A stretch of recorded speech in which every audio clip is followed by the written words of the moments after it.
Welcome back, everybody. The Boston Uprising just went out in a match that went the distance, 3-2 over the Philadelphia Fusion. And Dream Casper remains to be that fair player that I never wanted to see in Overwatch comp. He is nuts, especially on those control maps, I gotta say. All right, so on to our next match. We have the Houston Outlaws going toe-to-toe with the London Spitfire. I'm laughing because there's so many Houston Outlaw fans right here.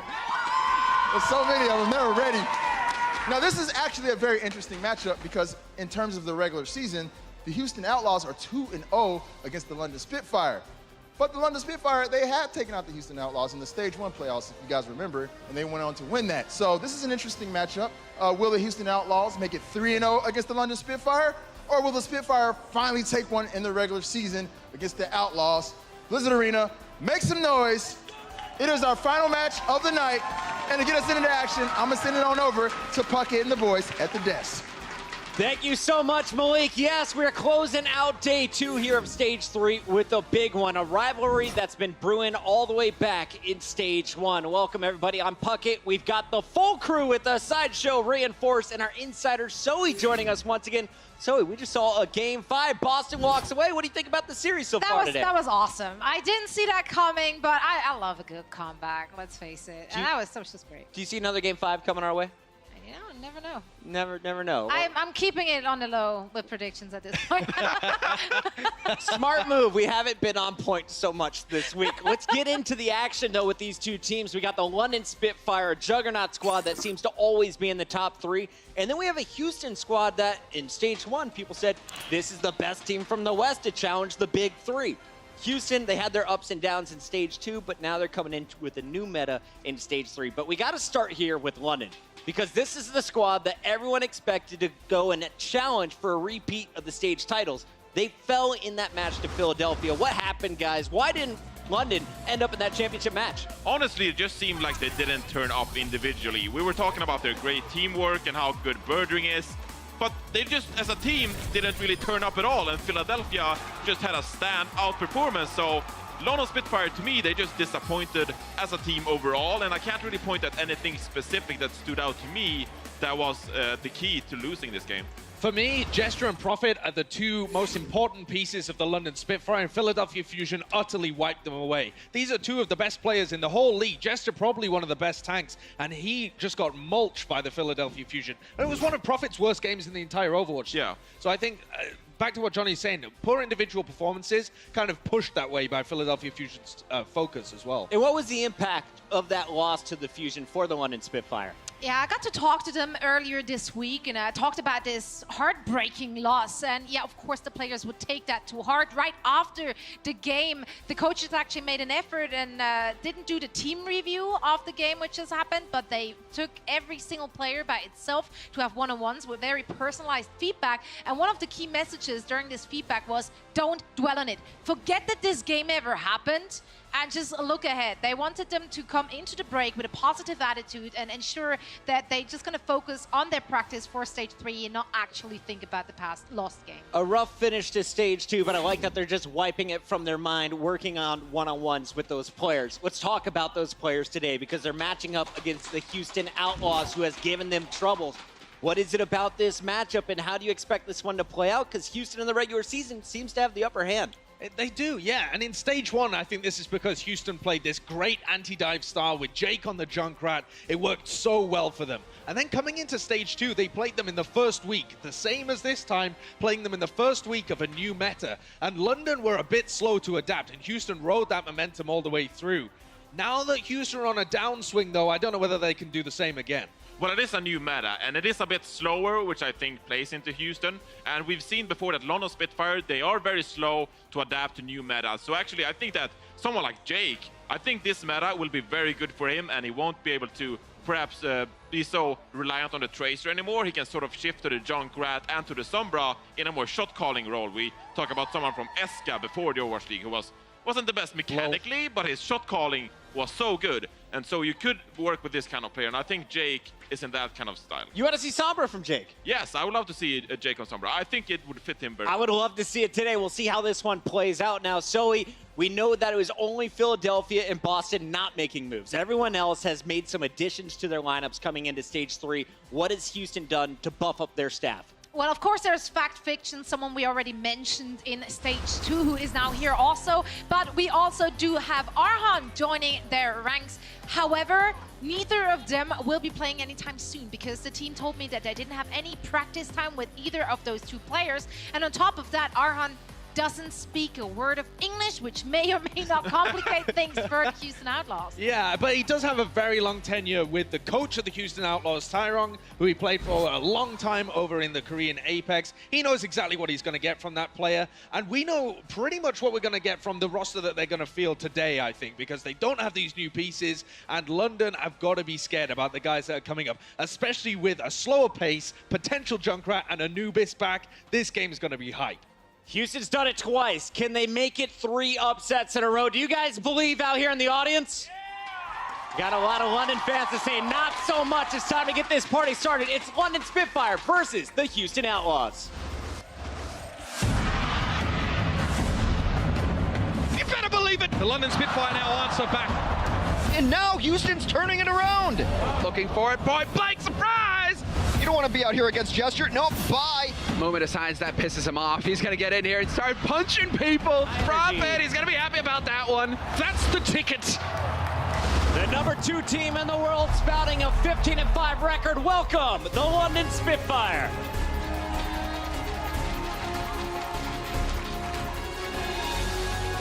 Stage 1 champions. They fell short of their goal in stage 2, but they're coming into stage 3 looking to right the ship. You see Jester rubbing the Winston on his way to the main stage.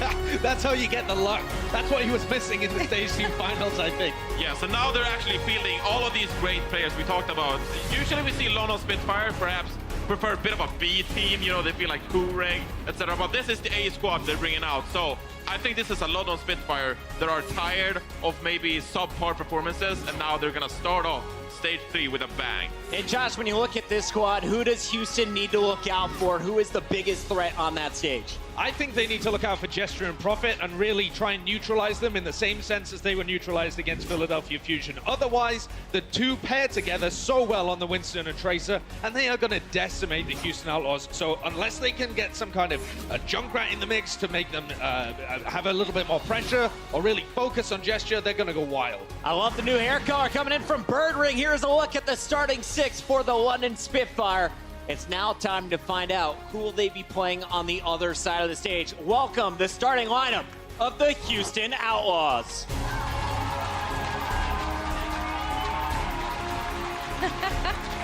12-8 overall. They've been as high as 3. Now finding themselves in the middle of the pack. But this squad, they've been busy in the offseason. We saw Raucus on Megan Kelly hanging out with Jake. They've done the whole... They've been everywhere. Exactly. They've been doing visits to Texas, that fan meet and greets. They went on television. They've been everywhere. But they also got some practice in, of course. And they're coming to the stage with confidence. When I talked to their GM, Flame, he said the matches versus Spitfire have always been close. They don't expect today to be any different. I like that. And stage 1 wasn't a fluke. We know that stage 2 wasn't the best for them, but in stage 1, we respected all of these players. We know they are great individually. We have to see them come together today. Mooma and Cool Math in the front line has to work together. Linkster has to pop off. And then, of course, you have Bani in the back line with Raucus. So we know that these guys have the potential to bring something great today. We just have to see them perform. And I think that we talked about the map pool a lot in our previous match, and I think it's exactly the same here. Temple of Anubis should be great for Jake. If he pulls out that Junkrat, it was one of his best maps in stage 1. Then they've got Nepal later on, again, a great one to play Junkrat. And then they have Blizzard World, which at the moment is a little bit of a roll of the dice because teams have such little experience on it. So they've got a great chance of getting the upset again, a triple time. Do they get it, Sideshow? No, I don't think so. I'm going to have to go with the London Spitfire, but I think there's a decent chance that the Houston Outlaws coming away. We'll see if the Outlaws can prove you wrong. It's time to kick this match off right now as we send it to our casters. It's Monty with Doa. Thank you, Puckett. Wow, brutal honesty from Sideshow. You put him to it. There's nothing I love more than a blunt no, deflating all the hype in the room. It's near and dear to my heart. You should have seen Monty a second ago. He was kind of looked lethargic, but as soon as Sideshow did it, he's like, whoa, whoa. Hard language from somebody on the desk. Now you're Thumbs up. That's right. Well, here we go, guys. It's going to be fun. London Spitfire versus Houston Uprising? Houston Outlaws. My match is confused here. And right now, Houston undefeated against the London Spitfire in the regular season. Yeah, absolutely. And Keyword there, regular season. yes, keyword there is regular season. Also, the last time they played, it has to be noted, they did play Hagapun and Closer, which in my mind are sort of the B team support duo of the Spitfire. But that said, you know, we'll see if they can bring it once again today. Anubis is a map that both of these teams have split evenly. That's right. But both of them have about 50% win rate on this map right now. So it's a little bit hard. Obviously is a great map for Linkser on the Widowmaker and Jake on the Junkrat on defense. I mean, you can argue, too, that, you know, when the really high-pressure match happened in the stage playoffs, it was London that got the win on this map. Yes. So while that doesn't count towards playoffs in the long term in Overwatch League, it, you know, it was a big money match, I suppose. So. Yeah, and the first time these two teams faced each other was a bit odd, too, because London was trying to play into Houston's style, which is a very defensive style with that Widow and the Junkrat, based off of long range, a lot of spam and picks. And instead of playing dive, they sort of just tried to counter it. And usually in Overwatch League, when you play a mirrored style against Houston, Houston is just better at it. That's just straight up true. And when teams have tried to play more aggressively, tried to play more dive-oriented compositions, that's when you have success against the Outlaws. True enough.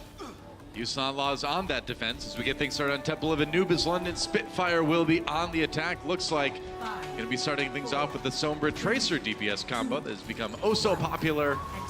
Profit on the Sombra this time, and we will see London Spitfire can start things off with a win against Houston Outlaws here. Yeah, however, the trouble is going to be with the Mei boost onto the high ground from the Orisa and Widowmaker. How do you get up there? You usually need the Genji to flank around the backside. Oh, and you need a Zenyatta too, generally, to be alive. If Lucio's alive, that helps too.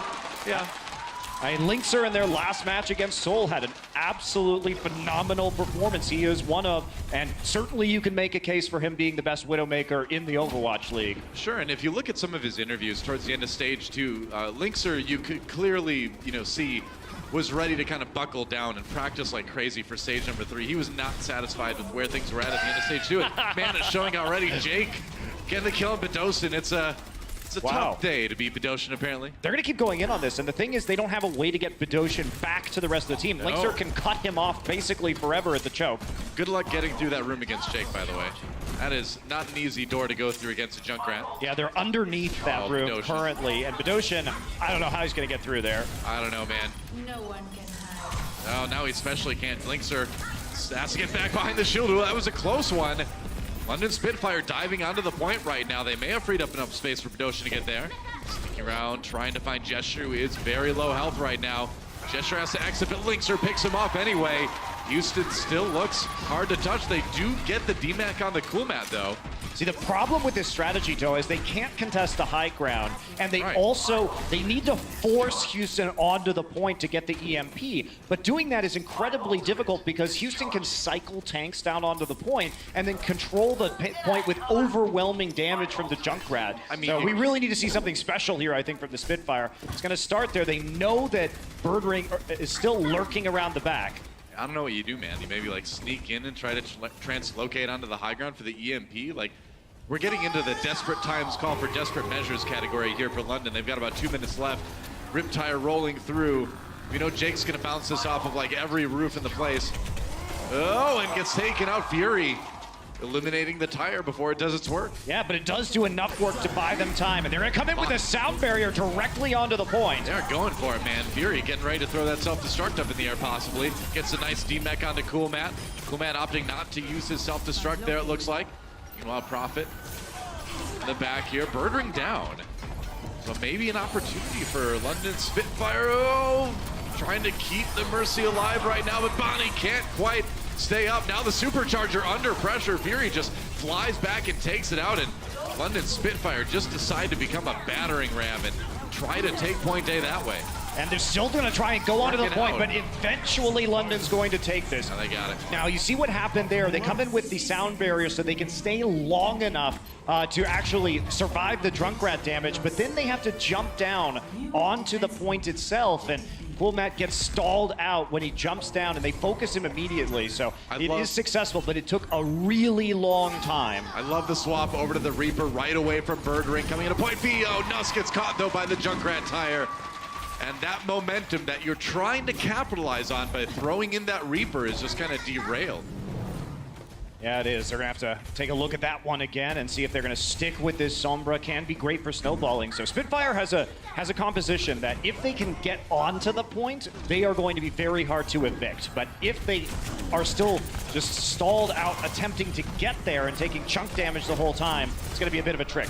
Gesture stun taken out by Linkster. That flashbang came in handy. Birdring walking onto the point, but he has to get out of there. They lost Prophet, they lost Gesture, not enough to win that fight with. Looks like Birdring, okay, I thought maybe he might be going back to swap. No, I think they're going to try and play around the EMP, but the McCree Junkrat combo is excellent for shutting this down because you have so many tools of crowd control to stop them from getting to the point. Gesture, whoa, tried to jump in. Oh, the revenge of Bedosian finally comes through. Unfortunately, the rest of the team really isn't going to be there in time to capitalize. Yep. Gesture taking a lot of damage, man. He drops the shield. He has to get out of there. Linkster just finding the shots, and London's struggling here. Jake coming in with yet another Rip Tire. Going to come around the back here. Anyone able to take that one out? Hiding behind the pillars, a sneaky tire. Ooh, and Prophet takes it out. All right, so what they did, though, London Spitfire went in, and Prophet used his translocator to get out, and that forced Banny to drop his ult, but now we're going to see the fight on the point itself. Yeah, both support ultimates used right away by Houston here. They're going to try to keep people up. Linkster has to back away here, but he's safe behind the Winston shield for the moment. London on the point now. They took out Coolmat. Do they have enough to keep taking control percent here? They've got one tick already, and they've got Houston pushed back into their spawn. Now you need to control it. There goes Linkster. The dive comes in from Muma. They're going to eliminate him ultra fast. The res comes in, though, onto Linkster, but without that Winston, it's going to be tricky. Self-destruct clears London off the point for the moment. Pulse Bomb is here. You see Birdring looking for an opportunity. He's going to get the stick. Yeah, gets a stick onto Linkster there. Gesture down, though, so now without the Winston, maybe they can do it, but the tire taken out again. Jake has lost so many tires this round. And London on the verge of taking 2 points here on Anubis. It's all about the stall from Houston now. They're trying to focus down Banny, who's still bouncing around the point. Links are back on the Doom Fist to try and stall this. The Outlaws are doing a good job, and they're going to have a Transcendence to help. Yeah, that's right. Links are over on the Doom Fist. They've managed to push London back, and it went back down to that second tick. Now Gesture in trouble. There's a hack onto Linkster, and Doomfist is not too good without any abilities. London's still getting kills, though, and it looks like they're ready to try to clean this one up. They've got their own sound barrier now. That's going to be it, Noah. Yep, that is it. So, about 2 minutes, 1:51 on the clock yet for London Spitfire. Houston making them work for it, but London does complete the attack. Well, London at the start of that fight baited, I was trying to talk before we got that, but the fight came in too fast. They baited Banny's Valkyrie out by just popping in with the Sombra and then threatening the Mercy and then translocating. Sure. So that also prompted the Riptire. So those were two big ultimates that were used before that fight. Riptire was eventually killed. Banny didn't get any value on the Valkyrie due to the London Spitfire retreating. And then they pushed back in and managed to make it work. So, I mean, it looks very much like London is a team that is ready for these Riptires. And the thing about Jake using Riptires is he doesn't wait for a fight to start most of the time. He tries to use it proactively to pick off somebody as they're approaching a point or an objective to stall out time.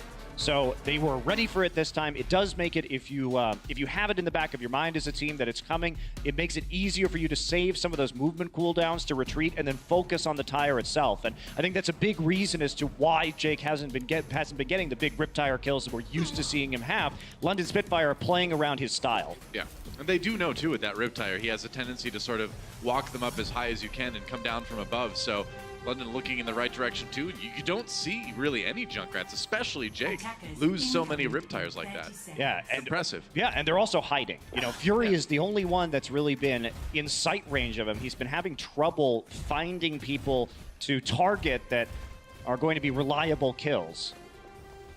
And as we move on here, Houston Outlaws going to swap things up for their attack. Raucus on the Moira, actually. They are going with the Sombra Tracer. DPS combo. Lynx are back on that Tracer. He did look like the best one on the team last stage. Jake on the Sombra, though. I mean, I like this better than what we saw from the Spitfire for this point because you expect the Junkrat to be there. Yeah. And so it provides you more AoE healing for the AoE damage you're going to be taking. Makes sense. Everybody stays together. Moira can do a ton of healing, get that ultimate ultra quick. Lynxer harassing Birdring on the high ground already. Birdring to about half health. Oh, but he manages to take Mooma out on the way down. So Mooma down, but Birdring, so it's a 5v5 with Houston versus London right now. London trying to retake the high ground on their defense. Nearly a tick already for Houston, but they are getting pushed back a little bit. There goes Coolmat. Yeah, they got the tick. It's a successful attack any way you slice it, but that's going to have to be a reset soon. Yeah, there goes Manny. Prophet just there with the cleanup, so no point take, but one tick is already a pretty big deal, I'd say. I agree with you, Doa. I think that with the way that we're seeing Anubis play out on this patch and with these Sombra Tracer attacks, you're not expecting to get a tick when you go in. What you're expecting to do is just build ult charge, you need the EMP, and you need some support ults to really hold strong. So if you can get a tick for free like that, you're going to be super happy. It's kind of a bonus. Here we go, a dive coming in again from Houston. Mooma jumping in onto that lower high ground. Gesture setting up right now. Birdring tries to get the kill onto Raucus, but Raucus manages to stay alive. That Moira fade now onto the point goes Houston. Here comes a tire from Prophet. Gonna come down from on high. Avoiding people as best he can. Whoa! Oh, he was around the wall! Oh, man! Little bit late. Raucus hiding. I think he thought that his life was over at that point, but the tire a little bit out of position. Prophet still finds him anyway in the end, and Houston still struggling a little bit on this attack. They're going to go in with the 5v6 anyway. Lynx are down, Jake down. Yeah, now you got to back off. Yeah, that was, there were all 12 players alive, but Jake was actually running to a health pack, and Raucus was stuck there on the point, so didn't have the backup and the rest of his team to dive in. People were too low and still healing up. Right. So they get staggered. Now they're going to have to come back in again. Notice that the London Spitfire have saved all of their ults except for that Riptire, and we've still got the Houston Outlaws trying to build up. They don't have too much time remaining, 1:45. Yeah, Jake taking the high ground with that translocator. They spot him, though. Not able to go invisible quite yet. Lynxer down already, and yeah, you got to back off here again. Wait for Lynxer to come back up, maybe. That EMP is going to be crucial for Houston now if they're going to take the point. And you can get up there, as we see with the translocator, which is typically the Genji flank path that we see attacking teams take. Sure. But unfortunately, it requires that cooldown to come back up before you can really think about EMPing. So when you shut it down so easily, it does cause a nice delay. Well, the other thing, too, is that the enemy team can see you up there. You know, we saw Jake try to go invisible once he was up, but they just kind of spread fire over it, found him right away. Prophet down early, though. Start of a successful dive for Houston, maybe. Ah, but there goes Lynxer. Birdring finds him. Jake down as well. Both TPS out of commission for Houston. And even with that kill on the Nuss, it's going to be tough, but they've got less than a minute. They have to go in with the sound barrier. Fury now ready to throw out that self-destruct. That's what he's going to do. Any kills from that one? No, not quite. Movement takes on the supercharger, and Gesture maybe in a bit of trouble here. Prophet trying to turn it around with a Riptire nearly from spawn, and now he finds him in the room. Bonnie Raucus taken out. Goodbye supports for Houston, and now just 30 seconds left. Mooma is hiding in the top floor right now, not making any noise in the crouch. He knows he's got to be there just in case they need him to get to the point. And that's a great opening. Lynxer flips to the Widow and takes out Birdring, who's playing too aggressively and didn't know this change was coming. That's going to be pretty vital, but now they need to keep Mooma alive too. There goes Bedosian. Oh, Nuts gets body blocked. He's down. And Houston with a golden opportunity here to claim point A. They've got 10 seconds. They're going to have to finish it in OT, but it looks like they've got this fight at least. Oh boy, the London Spitfire coaches are not going to be happy about that one, Doa. Birdring walked into the choke. He was trying to get that stagger. Didn't realize that Lynxer had switched to the Widowmaker, but what a brilliant switch it is, because he's the one who's able to really seal the deal by getting that kill onto Prophet as well and Bedosian. And you always have to pay attention to where that Widowmaker might be if you got somebody like Lynxer on the other side, and that's exactly why. So London Spitfire still maintains 3 ultimates, though they lost the point, including both support ults, so they've got a good chance to hold this one a bit longer. And that helps too. Fury runs down Lynxer, trying to push back Houston already here. Gonna fall back now as the pulse bomb comes out onto Jake. Coolmat will be demeched. Yeah, Coolmat got stuck, but Jake was just a little bit too close there. So the reset comes in from Houston. They're gonna stagger Coolmat really badly here too. And with only 3 minutes on the time bank for Temple of Anubis point B, you're starting to already get a bit stressed out. Now they certainly will be, and EMP also going to, you know, maybe provide them that opportunity to de-stress. We'll see if they can hit a big one on the point, but London, they've got the trance here to try and counter it. Fair enough. Jake, Dovan has to translocate back out again. And they need to put that EMP to really good use. But man, there's so many ultimates on the side of London. That EMP needs to come up big, otherwise they might just get overwhelmed. Well, you can see Houston has decided to slow push in, so they want to get their own support ultimates up. Uh-oh. Whoa, no. Gets out. Somehow, some way, gets out. Man, that was about as close as it gets. Coming in with the EMP anyway. Oh no, the Riptire finds Linkser. So now they're down. Do they take the 5v6? They're holding the ultimates. They've got 2 minutes. I say you just kind of call this one and reset. You're going to have 5 out of 6 ultimates comes in. You got the Valkyrie out of Nuss. I think you're in good shape. Yeah, you got the Riptire out. You got the Valkyrie out. That's fine. You're going to be feeling okay. If you are the Houston Outlaws, just regroup and try the next push. There will be no Valkyrie. Jake is still sneaking around, as we can see. He wants the Zenyatta. They're pretty early. He wants the Zen. Yeah, then he will. Oh, the healing for Mercy. Nuss keeps Badoshan alive. Oh, that is frustrating, and I'd be raging too if I were Muma. He's going to go Primal Rage to try to take this fight anyway, but Gesture responds with his own Winston ultimate and takes out Linkser, and now Birdring and the rest of London chasing Houston back to spawn. Houston with just a couple ultimates remaining. They put a lot into that attack, and it didn't pay off. Jake was ahead of his team just slightly, so he was the only one to put damage down there, and London had every idea that he was going to come back and do that. So Nuss out of the way. Also, Banny commits the Valkyrie.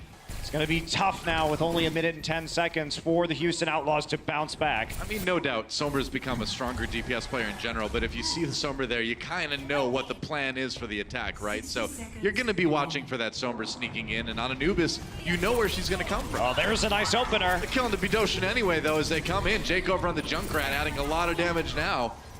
Nuss has a Riptire, or I mean a Prophet. Well, Mercy with Riptire, that's terrifying. Yeah.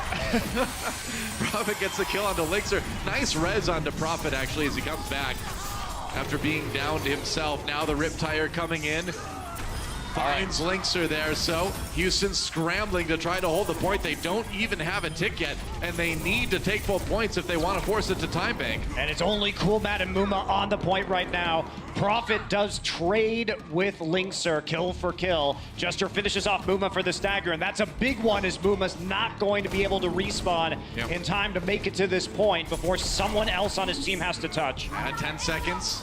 London a little bit over-eager in the final defense on point D. Hey, they have to keep it a bit tighter here on point B. Gesture gets aggressive, though. He's got that Primal Rage again. Now Birdring from on high, loading in some damage that Houston can't deal with. There goes Bonnie already. Gesture had that Primal Rage locked and loaded, and Houston scrambling. They've lost Muma. That's a nice Riptire. That could turn it around. That equalize things. If they can finish off Gesture and Fury, they might be able to get a bit more. They've got the point about halfway taken here, but they need to finish it. They need to get 2 points, or this map goes to London. Rocket's trying to stay alive, and he can't do it. Birdring coming up with the double kill. Houston can't quite grind it out. Nope, London Spitfire will draw first blood in this series. They will win Temple of Anubis. Really close Anubis there. However, London does come out on top. You could argue that maybe they should have full held that, but it was a great last second swap from Linkser to punish some over-aggression, and Outlaws make it very close in the first map to start off this series. Oh, I think we're in for a great set of maps here today between these teams. It's always been fun when they meet, of course. London winning the first map here, though. We'll see if Houston can respond when we come back for map 2. Don't go anywhere, guys. Overwatch League will return right after this. The Overwatch League is brought to you by Omen by HP, the official PC and display of the Overwatch League. Intel, the official computer processor of the Overwatch League. And by T-Mobile, America's best unlimited network. the damage available. And Boyer has so much ability to be able to just get away from players like Linkser on the Tracer. Now getting very close, building up the ult, and there it is. Oh, okay, the coalescence coming out here. Jaehong's just giving the Houston Outlaws a good hosing down. Oh, they're clean indeed. But that push from Soul was nothing but dirty.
Well, London Spitfire has lost to the Houston Outlaws 2 times so far in the regular season in Stage 1 and Stage 2, but they have taken the first map in this series here in Stage 3. And as we go into Blizzard World, you wonder, can the momentum continue? Can they finally get that regular season win when they've been so dominant against pretty much everybody else in the league?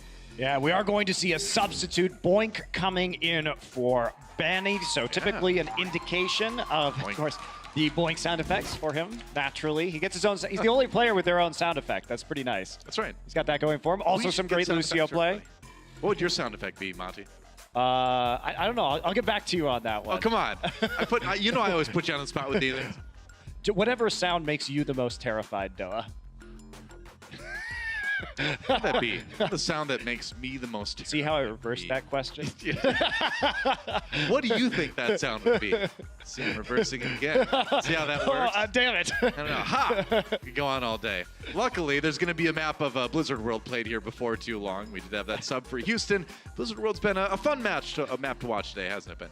Yeah, and it has been an interesting map coming defensively as well. Yeah. And you know how Houston often wins is by strong initial holds, right?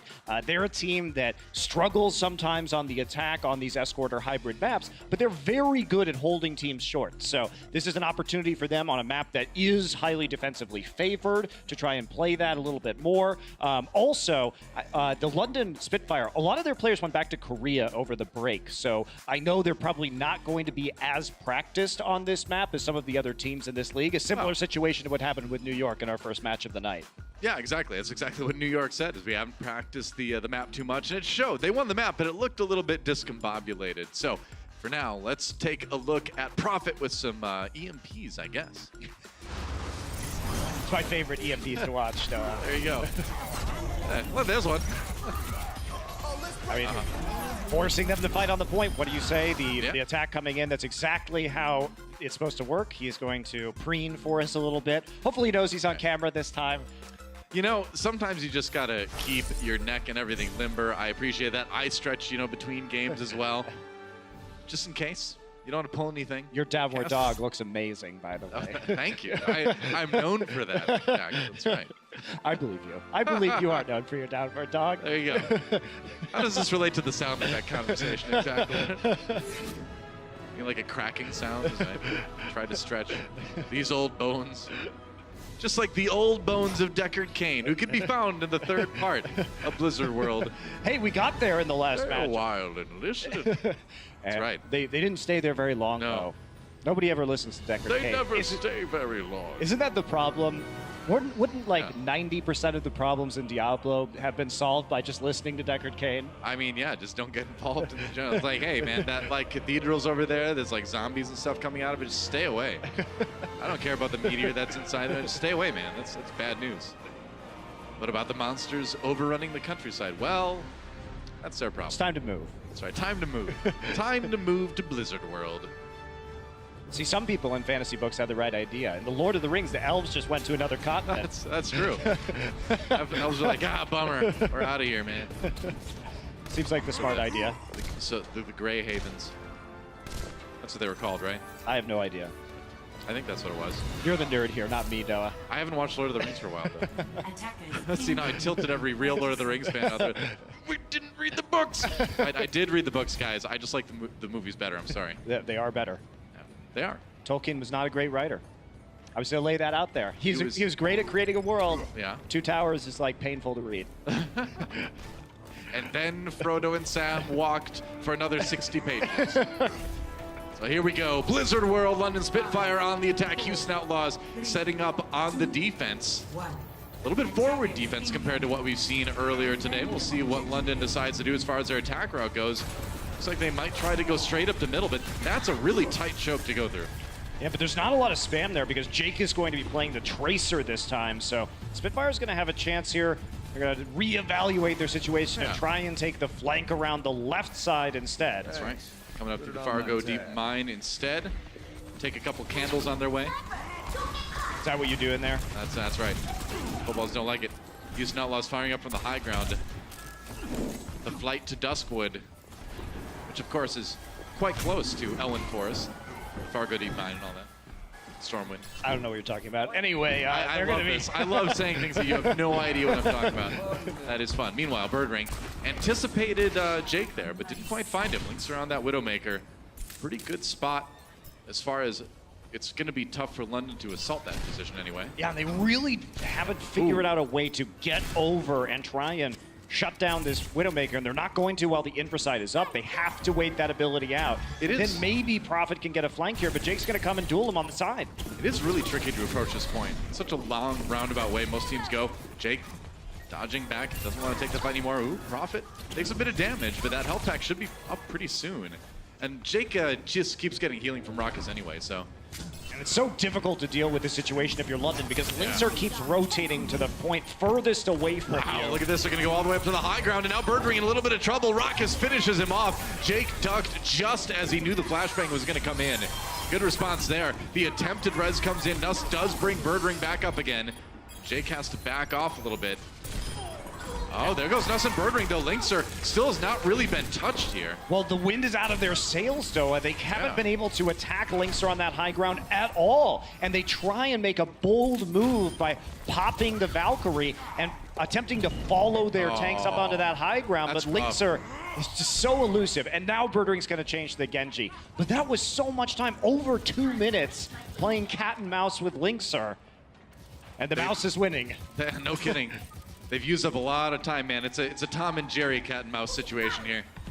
No one can hide. And Linkser now, he's got the infra sight too, so it's going to be even easier to set up those sites, or those fights rather. It's just all about hiding behind the statue right now. They're trying to spam some abilities. Jake is going to find Gesture, though. Just gets him on the side, lands that pulse bomb, and now everybody on Houston's going to move forward and try and stagger. Yeah, that's right. Jake's still harassing Fury on the other side, too. Houston Outlaws with a lot of ultimates they're sitting on as well. And they haven't had to commit very much. A couple of infra sites, but that only serves to delay. And London seem puzzled. They cannot crack the Lynxer code. Yeah. Lynxer backs off again. London goes through with the dive. Profit down, though. Oh, look out. Self-destruct comes in, but nobody caught quite by it. They're going to go ahead and use that Bidoshin ultimate. The Transcendence comes in. The Zen. Muma just batting Nuss around, though. He's in a lot of trouble. Now the stop comes in. Can't quite finish him off, but meanwhile, Birdring does get Boink on the other side. Birdring actually kills both supports on the tertiary parts of these fights, or the side of the fight anyway. London has a chance here to take the point. And they are going to eventually do it. Coolmat's the only one close enough. He does take out Bidoshin, but I don't think they're going to be able to really mount an effective retake here. They are not. They're going to give it up. It took a long time, and it took Jester getting Primal Rage for them to do it. And that leaves them with very small amounts of time for this long, long point here on B. That's right. Now it's time to siege the siege tank as London Spitfire comes into point B here on Blizzard World, into StarCraft land. And here we go. Birdring. It's a good point for Widowmaker. There's a lot of sight lines on the side. You can always go high, too. They're just going with the sound barrier. No kidding. That's going to bring the Valkyrie out of Boink, actually. And so far, nobody down yet. And they trade the infrasight for it as well. Bidoshin going to take out Jake. Oh, Coolmat takes a lot of damage. Can they keep him up? Looks like they've got the healing on him. Yeah, they did lose Jake, though. Gesture backs away. Meanwhile, that payload is moving. Houston needs to come down and contest it at some point. They will do it now. Bidoshin stomped already. Gesture a little bit low. Ooh, they nearly finished him off. Profit found Lynxer, too. And Birdring, meanwhile, walking back to point. He's got that blade. Profit trying to take advantage of the res, but can't finish off Boink. And Birdring's coming in with a blade right now. He's going to go on to Lynxer immediately. They are targeting him hard. Yeah, that's right. That's going to get the Transcendence out of Raucus as well. Birdring down. Jake finishes him. Nice push. Now back to the fight. Profit trying to get back into that room, but man, if he had had the Pulse Bomb, that might have been a different story, but couldn't take advantage of everybody being clumped up like that. And Bidoshin used Transcendence while Muma was Primal Raging into him just to get back to the point right there. So not a lot of value, but now it's an arcade of death for Gesture. That's right. Oh man, how many tickets do you get for this? London Spitfire grinding out this win against Houston in the point, but they still need to get back to the payload. And that's going to be tough. Lynxer's still there shooting. You may get some tickets to earn a spot in the playoffs, though. I think that's what you get. How much does that cost? I don't know. It costs skill, Monty. That's what it costs. There goes Gesture and Fury. So in the end, it was only the tanks for London remaining, and they couldn't get a lot going in themselves. Scattered applause for the arcade fight.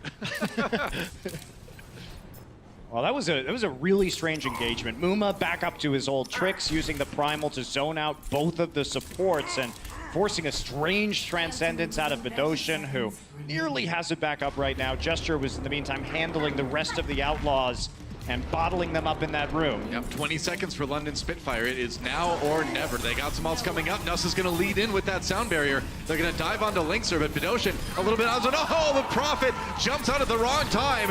And now Bidoshin goes for the pick, gets enough damage onto Lynxer for Gesture to finish him off. But they lost a few people already, though. And Houston does not look like they're going to give up this payload. Bidoshin died with his trance up. Coolback came in and killed him. That's a big mistake that could have saved the London Spitfire potentially on this point. Fury's going to attempt to drag it out, and there's not a lot of damage to deal to him right now. Only the 2 tanks and the Tracer, so Prophet will get back to the payload in time. Yep, trying to just keep OT going as long as he can. Birdring flies in on the Widowmaker, but you don't want to be in melee range. Nice pulse bomb from Jake to finish that off. Now Bidoshin shows up with the Transcendence, but all he can do is flail around on the payload for a couple seconds. Nuss tried to push it here. I'm surprised how long they kept this going, but that's going to be pretty much. Primal Rage. She's going to use it. All right. Still got to avoid that self-destruct. And yeah, that's it. The overtime going away way too fast. And that's a pretty solid point B hold for the Houston Outlaws. Yeah, Bidoshin must have really been surprised by Coolmat, because I'm not sure why the Transcendence wasn't used to stall out on the point. It was rather a strange end there from the London Spitfire. Maybe had that opportunity to push through point B, but I mean, this. Go ahead. Yeah, they're just gonna get stopped with 110 meters in. So, well, this map, I think, more than a lot of other maps that have come out in the past for Overwatch, if you don't know the map well, you are gonna get like outflanked and surprised so many times on it. And like we talked about with New York earlier, and like with London, it just doesn't seem like these guys have had a lot of time to practice it, and everything looks very out of sync. You know, with the positioning of everyone, they are getting outflanked a lot. Houston certainly looks a lot more experienced on this map right now. yeah, Linkser played it beautifully with the rest of his teammates covering for him. They were just rotating around, just trying to stay as far away as possible from the London Spitfire core, and that wasted like over 2 minutes of London's time before they swapped to a Genji and attempted to dive. Now, I feel like we saw a similar situation here earlier in the day with New York versus Florida. And although Florida had a pretty good point B hold themselves, it was still that individual strength from New York that was able to win the map anyway. Then when Florida went on attack, Houston Outlaws could find themselves in the same situation, but I feel like they looked a little bit tighter than Florida, so we'll see. I think they got a good shot. Yeah, I definitely agree. And as we're taking a look at this right now, you can see the 3 high grounds, one where Prophet is standing Nuss, and then one right above Fury. And yeah, these are the platforms that you see Widows rotate around. And because she can move between them with the grappling hook so quickly, it just takes a long, long time, if you are an expert on this map, to deal with her. And they had to throw everything at Linkser in this map, repeatedly, looking desperate at times to shut him down. Yep.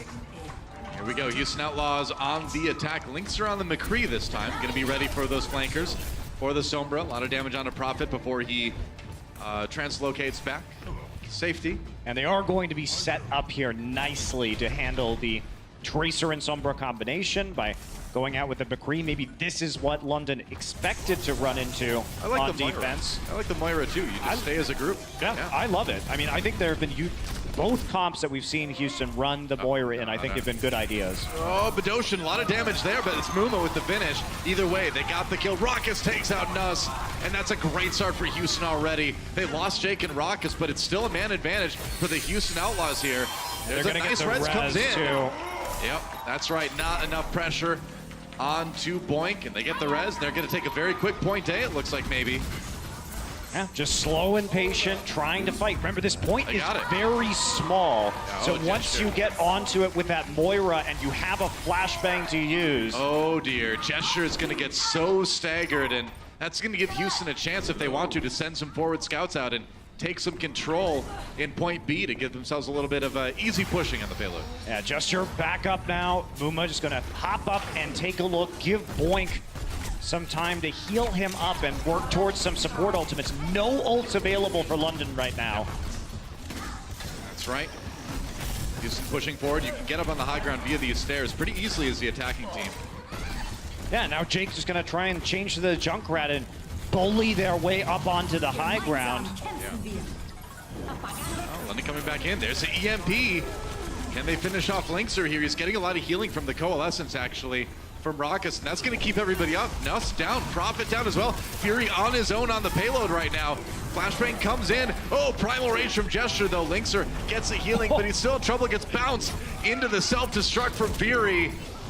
And with both DPS down, I think London's got a chance to hold this one here. Yeah, Cool Matt. Raucus tries to heal him, but it's time to get out of there. Before the ults came in from the Spitfire, that looked really good for the Houston Outlaws, but Gesture with the Primal Rage, picking up a kill by punishing Linkser and knocking him into the self-destruct turned out to be a big difference maker. And now the staggers on Cool Matt and Raucus will extend this time. But the Houston Outlaws still have so much to work with here, just a touch under 4 minutes. Oh, they found me. It's okay. He's gonna get Boink his ult back. No worries. He's fine. He's coming in with a good amount of ults themselves. All right, Jake has the Junkrat tire now, so let's take a look. London's playing pretty far back, and Muma will be in a spot where Boink is not going to be able to revive him. Now they found him out. Got the focus. He was kind of on the side of the fight, too. He was in one of the side hallways. I'm not going to be too upset about that, though. The Valkyrie was used, and now they're going to counter punch here with a Riptire and try and come back in with their respawns. Yep. Jake trying to be tricky with the tires. It could come from anywhere. Oh, Badoshan ready! He kicked that tire to death. And the damage boost, too, helping him out. So that's another Jake Riptire right there where he's trying to buy time, right? He wants to put his team into a 6 versus 5 advantage before they can come back. Yeah. And it doesn't work out. That was just a great alternate fire into melee from Bedosian there. Jake goes down to the pulse bomb. Bedosian comes in with the Transcendence. That's a double, including the mech from Fury with that self-destruct. Huge Diva ultimate for Houston, and they're finally going to get some distance on this payload, I think. And not only that, but they're going to revive as well. So now, 4 members still of the Houston Outlaws here. Muma making his way back right now. So is Linkser, but they're going to get some good movement on the payload, and they still have 2.5 minutes.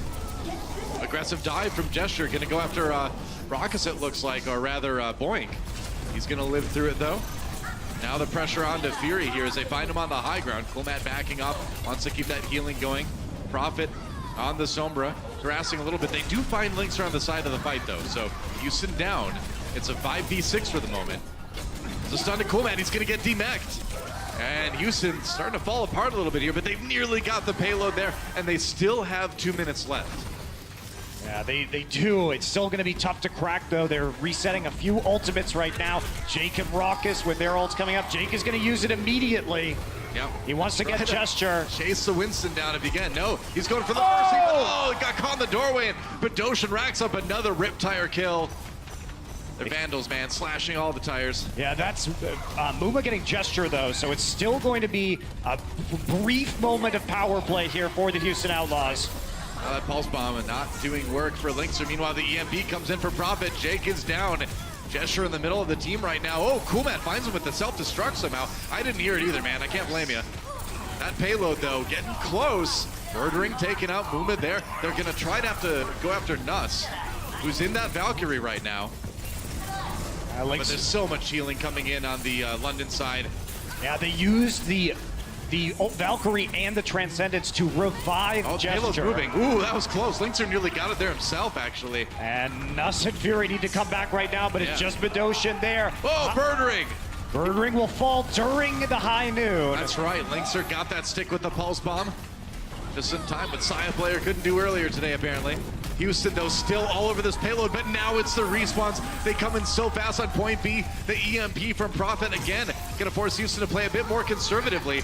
They've lasted it, though. They're in there. They gotta get some healing onto Muma. There we go. It comes in now, and Coolmat still has that self-destruct. He can park it right on the point.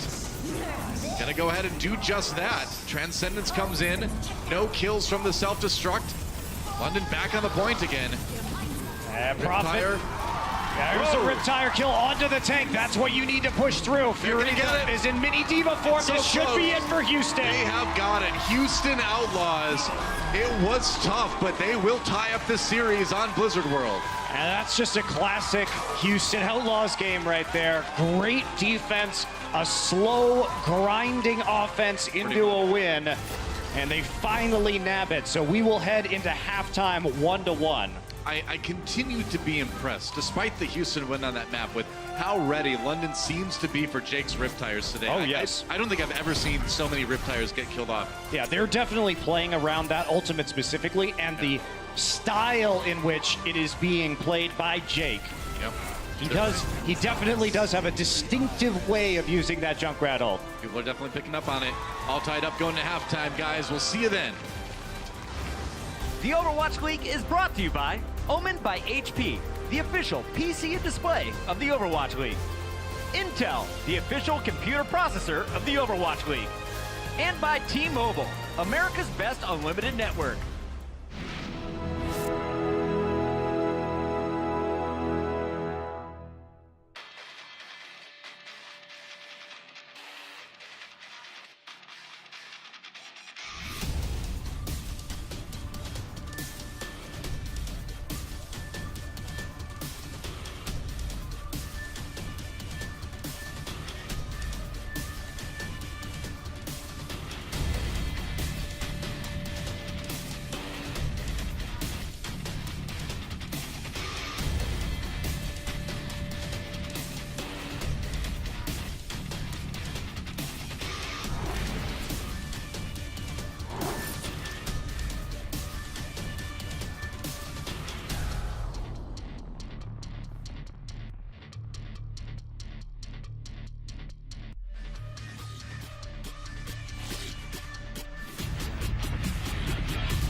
As expected, it's been a close one so far. Houston bounces back after a loss on Anubis to take Blizzard World and tie up this series at 1 apiece.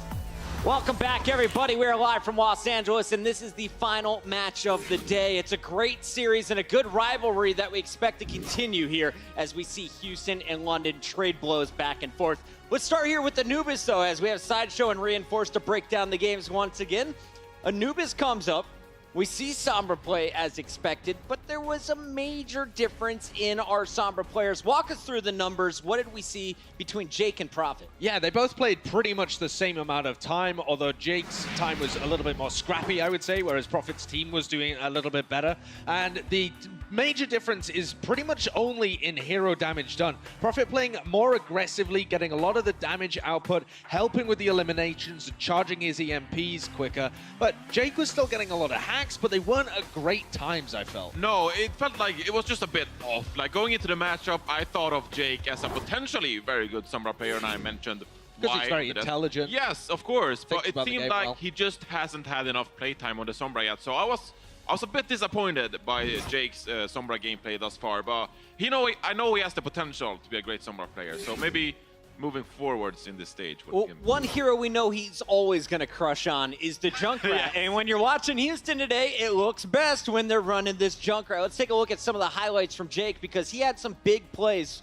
Actually, before we get to that, we got to highlight Prophet, right? Staying on board with the Sombras. We'll get to Junkrats in a moment. But walk us through, what was Prophet doing individually that opened things up on their attack? So I thought it was really interesting what the Prophet's priorities were here, because normally when you see people play Sombra, they go for a slow approach, try and take Cool Matt out of the picture really early on. But I got a telestrator of what they were actually going for, which is pretty interesting because instead of trying to focus on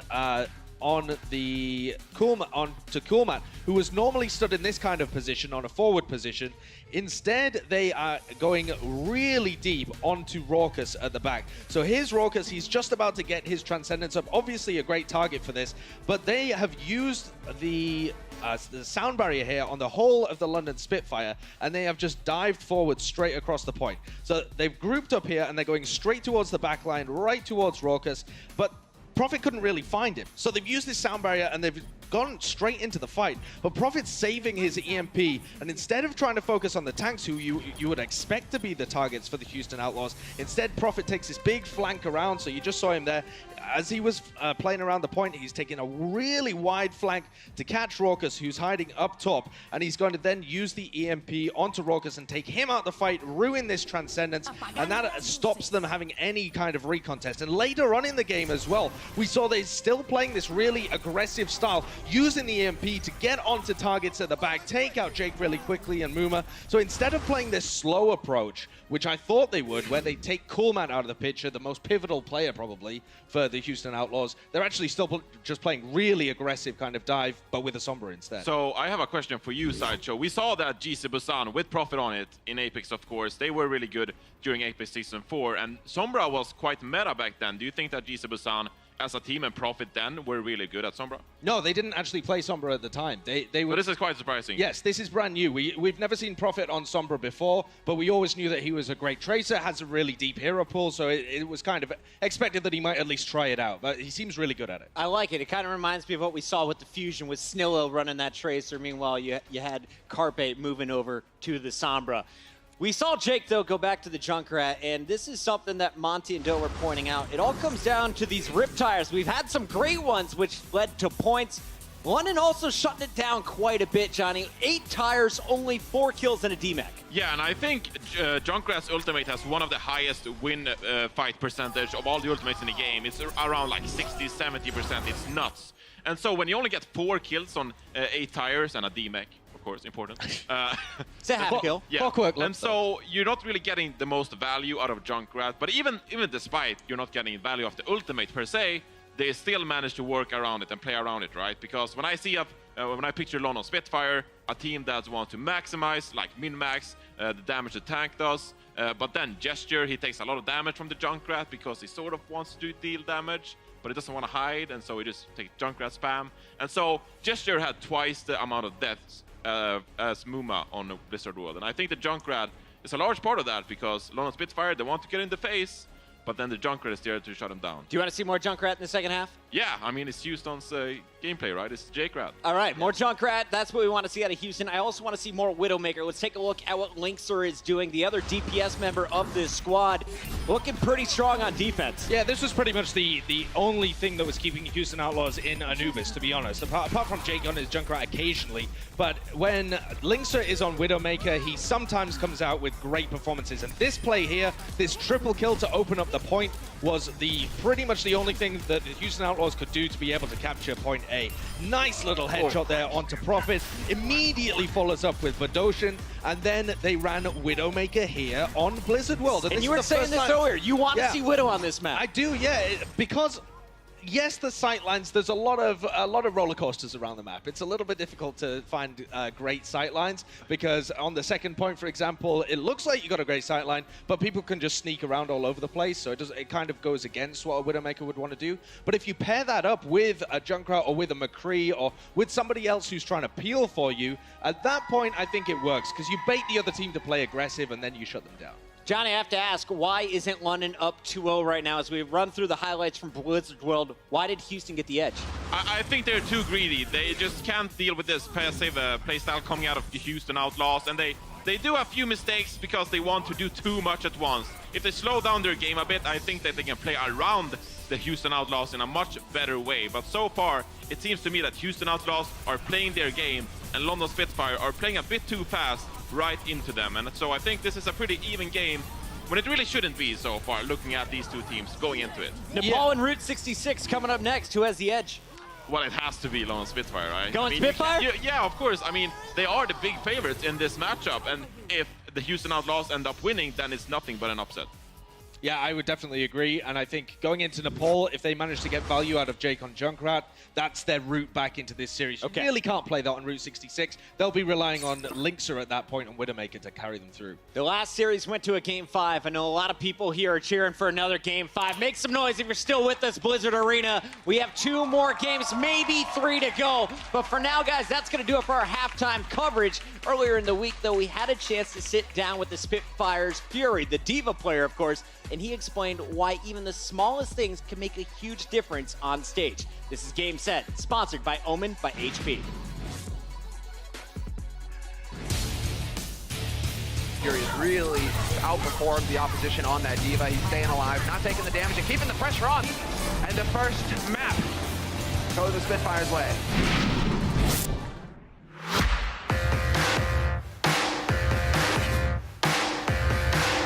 제가 제일 많이 플레이하는 영웅은 트레이서, 디바, 자리아입니다. Fury, man, another standout player here for London Spitfire. So much talent on this roster. 제가 팀원들이랑 다른 세팅은요. 일단 모니터를 저는 좀 목이 아파서 평소에 좀 높게 올린 다음에 제가 모니터를 원래 이렇게 돌려서 써서 눈도 좀 안 좋아서 그 화면도 밝기를 최대한 낮춰서 하고 있고요. 그 다음에 제가 쓰는 그 새 영웅들이 다 감도는 일단 다 똑같고요. 그냥 모든 영웅이 다 감도는 같고 제가 좀 약간 긴장이 많아서 대회나 그런데 좀 낮은 감도로 해봤을 때는 좀 긴장하더라도 그렇게 많이 지장이 없더라고요. 맨 처음에는 EDPI 한 10,000 중반대를 사용하다가 지금은 한 EDPI 2000 중반대를 사용하고 있는데요. 아마 앞으로 조금 더 낮춰서 사용할 것 같아요. It will be Fury, dancing, looking for a target. Eventually will find his way onto Kellis, gonna knock him into the wall, and there we go. The damage is done. 크로스웨어 색깔들은 다 초록색으로 해놔요. 그 다음에 자리아도 디바랑 마찬가지로 크로스웨어 길이 10, 그 다음에 개 7 일단 놓고 디바랑 자리아는 멀리 있는 걸 잘 안 때리잖아요. 그래서 가까이 있는 것을 많이 때리는 경우가 좀 많다 보니까 그래서 좀 크로스헤어는 제가 잘 보기 위해서 좀 큰 십자가를 설정해 두었어요. Fury and Gesture combine to take out their counterparts. No tanks. 게임할 때 제일 중요한 건 전 보는 거라고 생각하거든요. 그래서 최대한 자신의 눈에 맞게 그다음에 자신이 가장 잘 볼 수 있게 그렇게 모니터를 좀 설정해 주시면 더 나은 게임 실력이 향상되지 않을까 생각이 듭니다. A short-lived life. London Spitfire, another 2-0. Up 3-0 in the set. They will beat the Seoul Dynasty. The Overwatch League is brought to you by Omen by HP, the official PC and display of the Overwatch League. Intel, the official computer processor of the Overwatch League. And by T-Mobile, America's best unlimited network.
Welcome back, ladies and gentlemen. We are all tied up 1-1 in this matchup between the Houston Outlaws and the London Spitfire, and it's pretty reminiscent of what we've seen before between these two teams. A lot of trading blows and back and forth, and I'm pretty sure this match has a good chance of going the distance just like the last one. But anyways, guys, earlier you heard me talk about the Overwatch League All Access Pass. It's pretty much an enhanced viewing experience for those of you at home watching on twitch.tv. And tonight, after the broadcast, we actually have something pretty cool going on. Jake from the Houston Outlaws is going to be doing an AMA. So you guys can hop on there and throw some questions this way. You can ask him about his Tracer play, ask him about his Junkrat play, ask him how Megan Kelly smells. It's like bubblegum or flowers. You can ask him anything after the broadcast. But anyways, guys, we still got an incredible match that we need to finish right now. So let's go ahead and get back into the action with our casters, Monty and Doa. Thank you, Malik. That's right, guys. ask Jake about his Tracer play. Yes. Go ahead. Go ahead. I'm sure he won't be annoyed at all. You have my blessing. I don't think he's had enough questions about that recently. I don't think so. I think he'd like to answer more. Just from what he's told me, you know. I'm not misrepresenting anything, really. Well, guys, we are all tied up. Houston Outlaws took Blizzard World. We're going on to Nepal. This series could really go the distance. I mean, the thing is yeah, London looked a little bit out of sorts on Blizzard World, and that was something Houston Outlaws could take advantage of. But by the same token, you know, New York was able to do it in the same situation earlier today.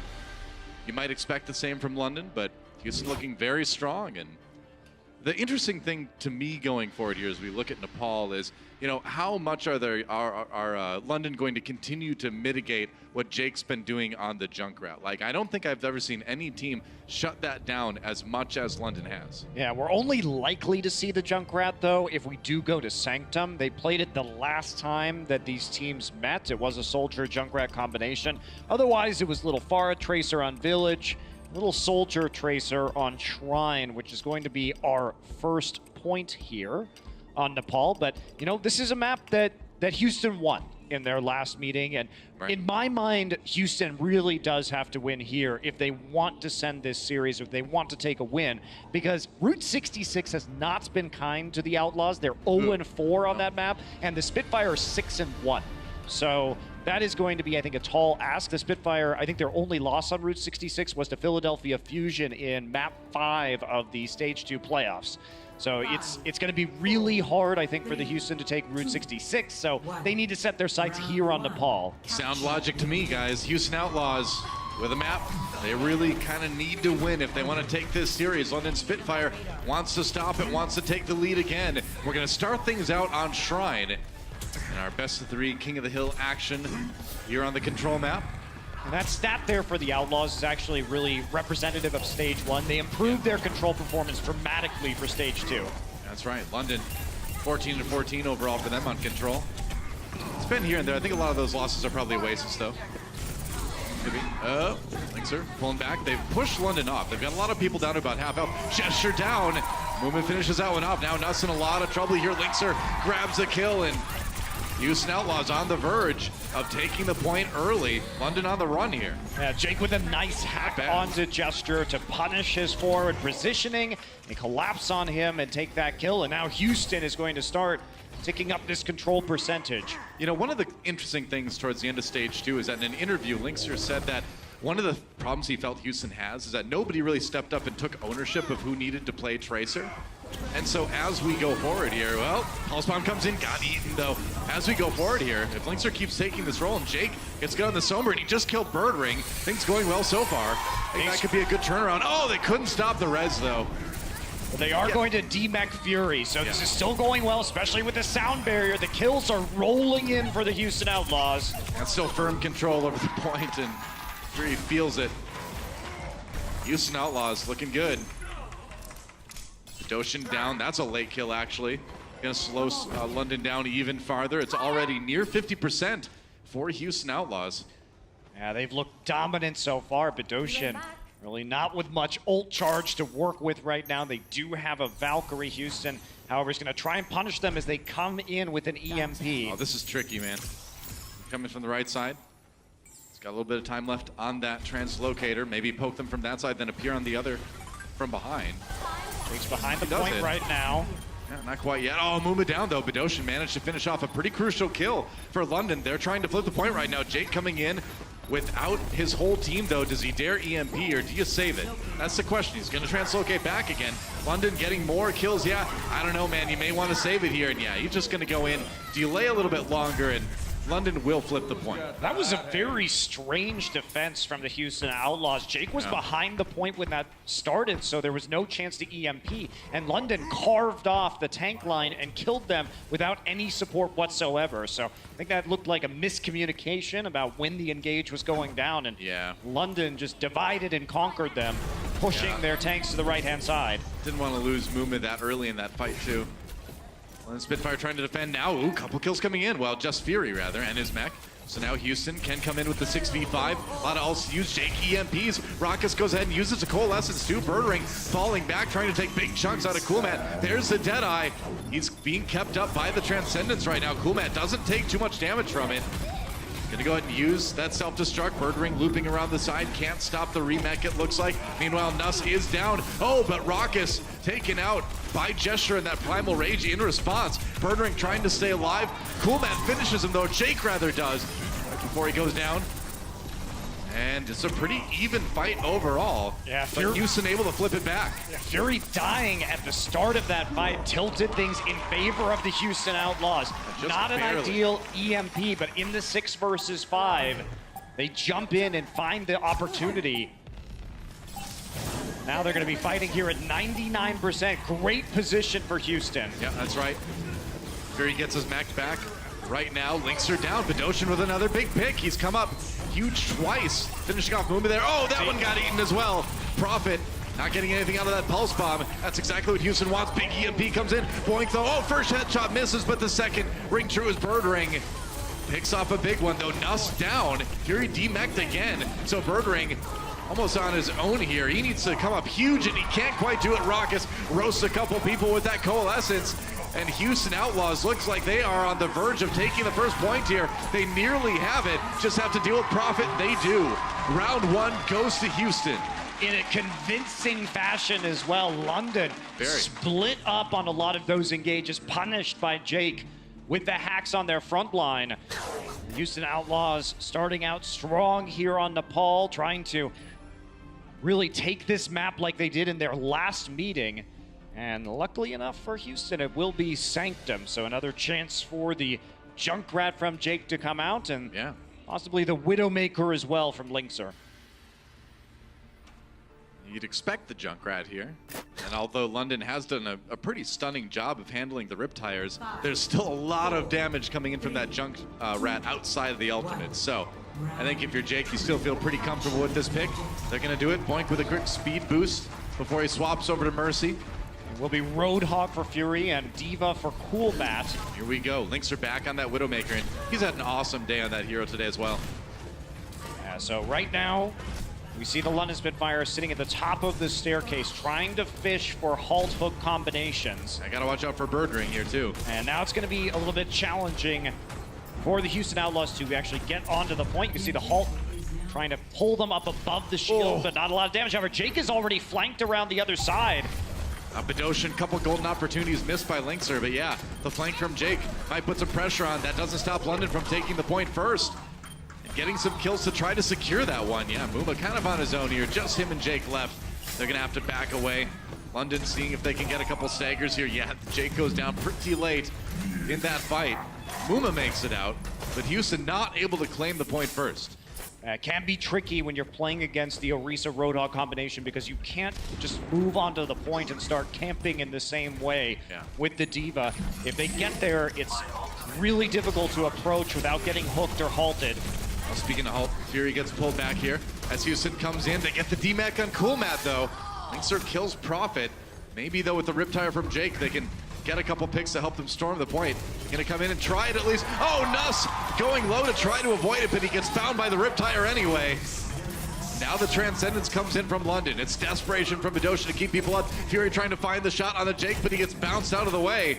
Jake goes back for a bit of healing. Yeah, Jake gonna get healed up here too. Rockus is hooked, but he can't follow up the damage with Jake there. That angle was just not great for Fury to finish that one. Profit though comes back with a double onto Jake and Boink, but it doesn't stop Houston from flipping the point. They will get their control percent building. That they will, but with 62% down, London Spitfire has done a lot of work already. They're going to have their own Riptire to retake right now. Houston, maybe they can get a big pick out of the infra site. They're going to use it right away. That's what you need right now. Your Lynxer, you need those picks. You need to give your team time to equalize that control percentage. Get some ults back. You see Fury is trying to position around the side. He wants to drop down so he has a good angle for the whole hog if there's anybody on the point. Yep. Riptire from Jake. It's coming through right now onto the low ground. Can he find a tank in the front line? Oh, no, can't quite do it. Sniped there by Birdring. That's another tire taken out.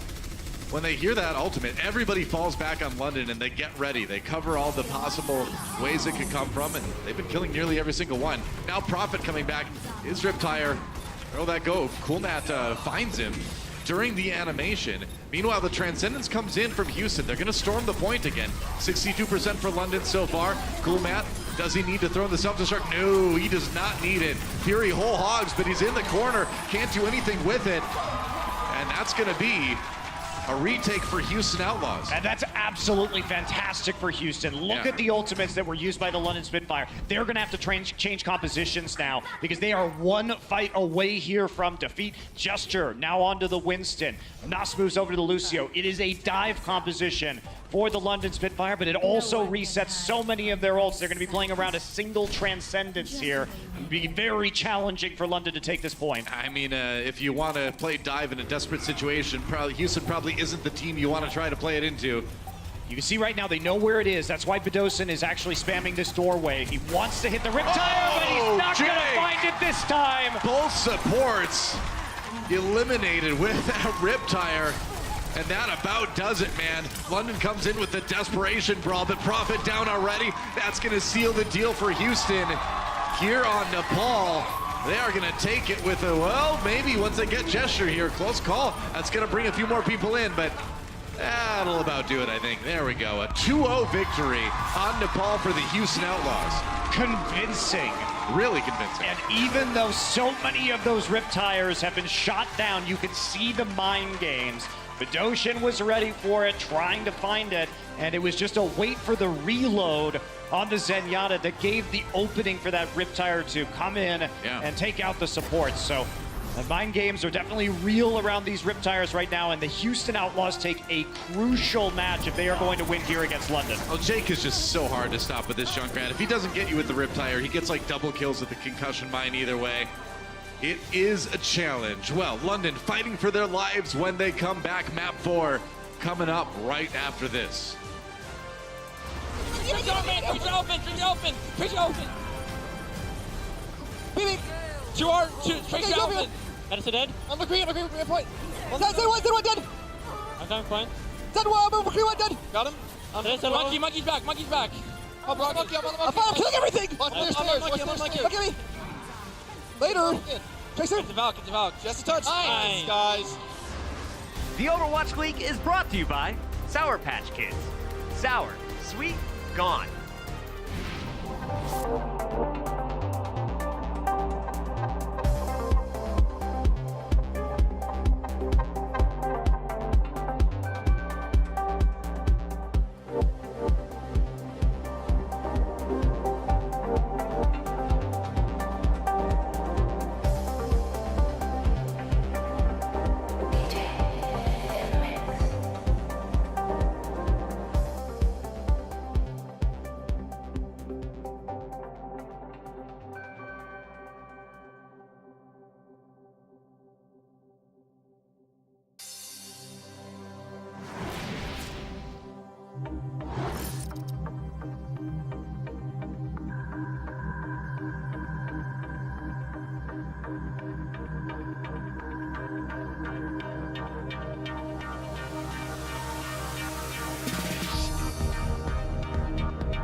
Welcome back, everybody, to the Blizzard Esports Arena here in Burbank, California. And guess what? The Houston Outlaws are up 2-1 over the London Spitfire. They have really been looking great today. They have, and this is a chance, I think, for Houston to really put this match away. Unfortunately, it is coming on Route 66. It's going to be a tough map for them, They historically. are winless on Route 66, despite the fact that we've seen some excellent Widowmaker play from Linkser. There has been an issue with Houston on maps that require great Widow Tracer combinations to really be successful, and Route 66 is reliant in the current meta on that duo. Especially tricky if Linkser is both your Widowmaker and your Tracer. Yeah, we have seen some Tracer play from Jake tonight on Blizzard World, which is a map that Houston won.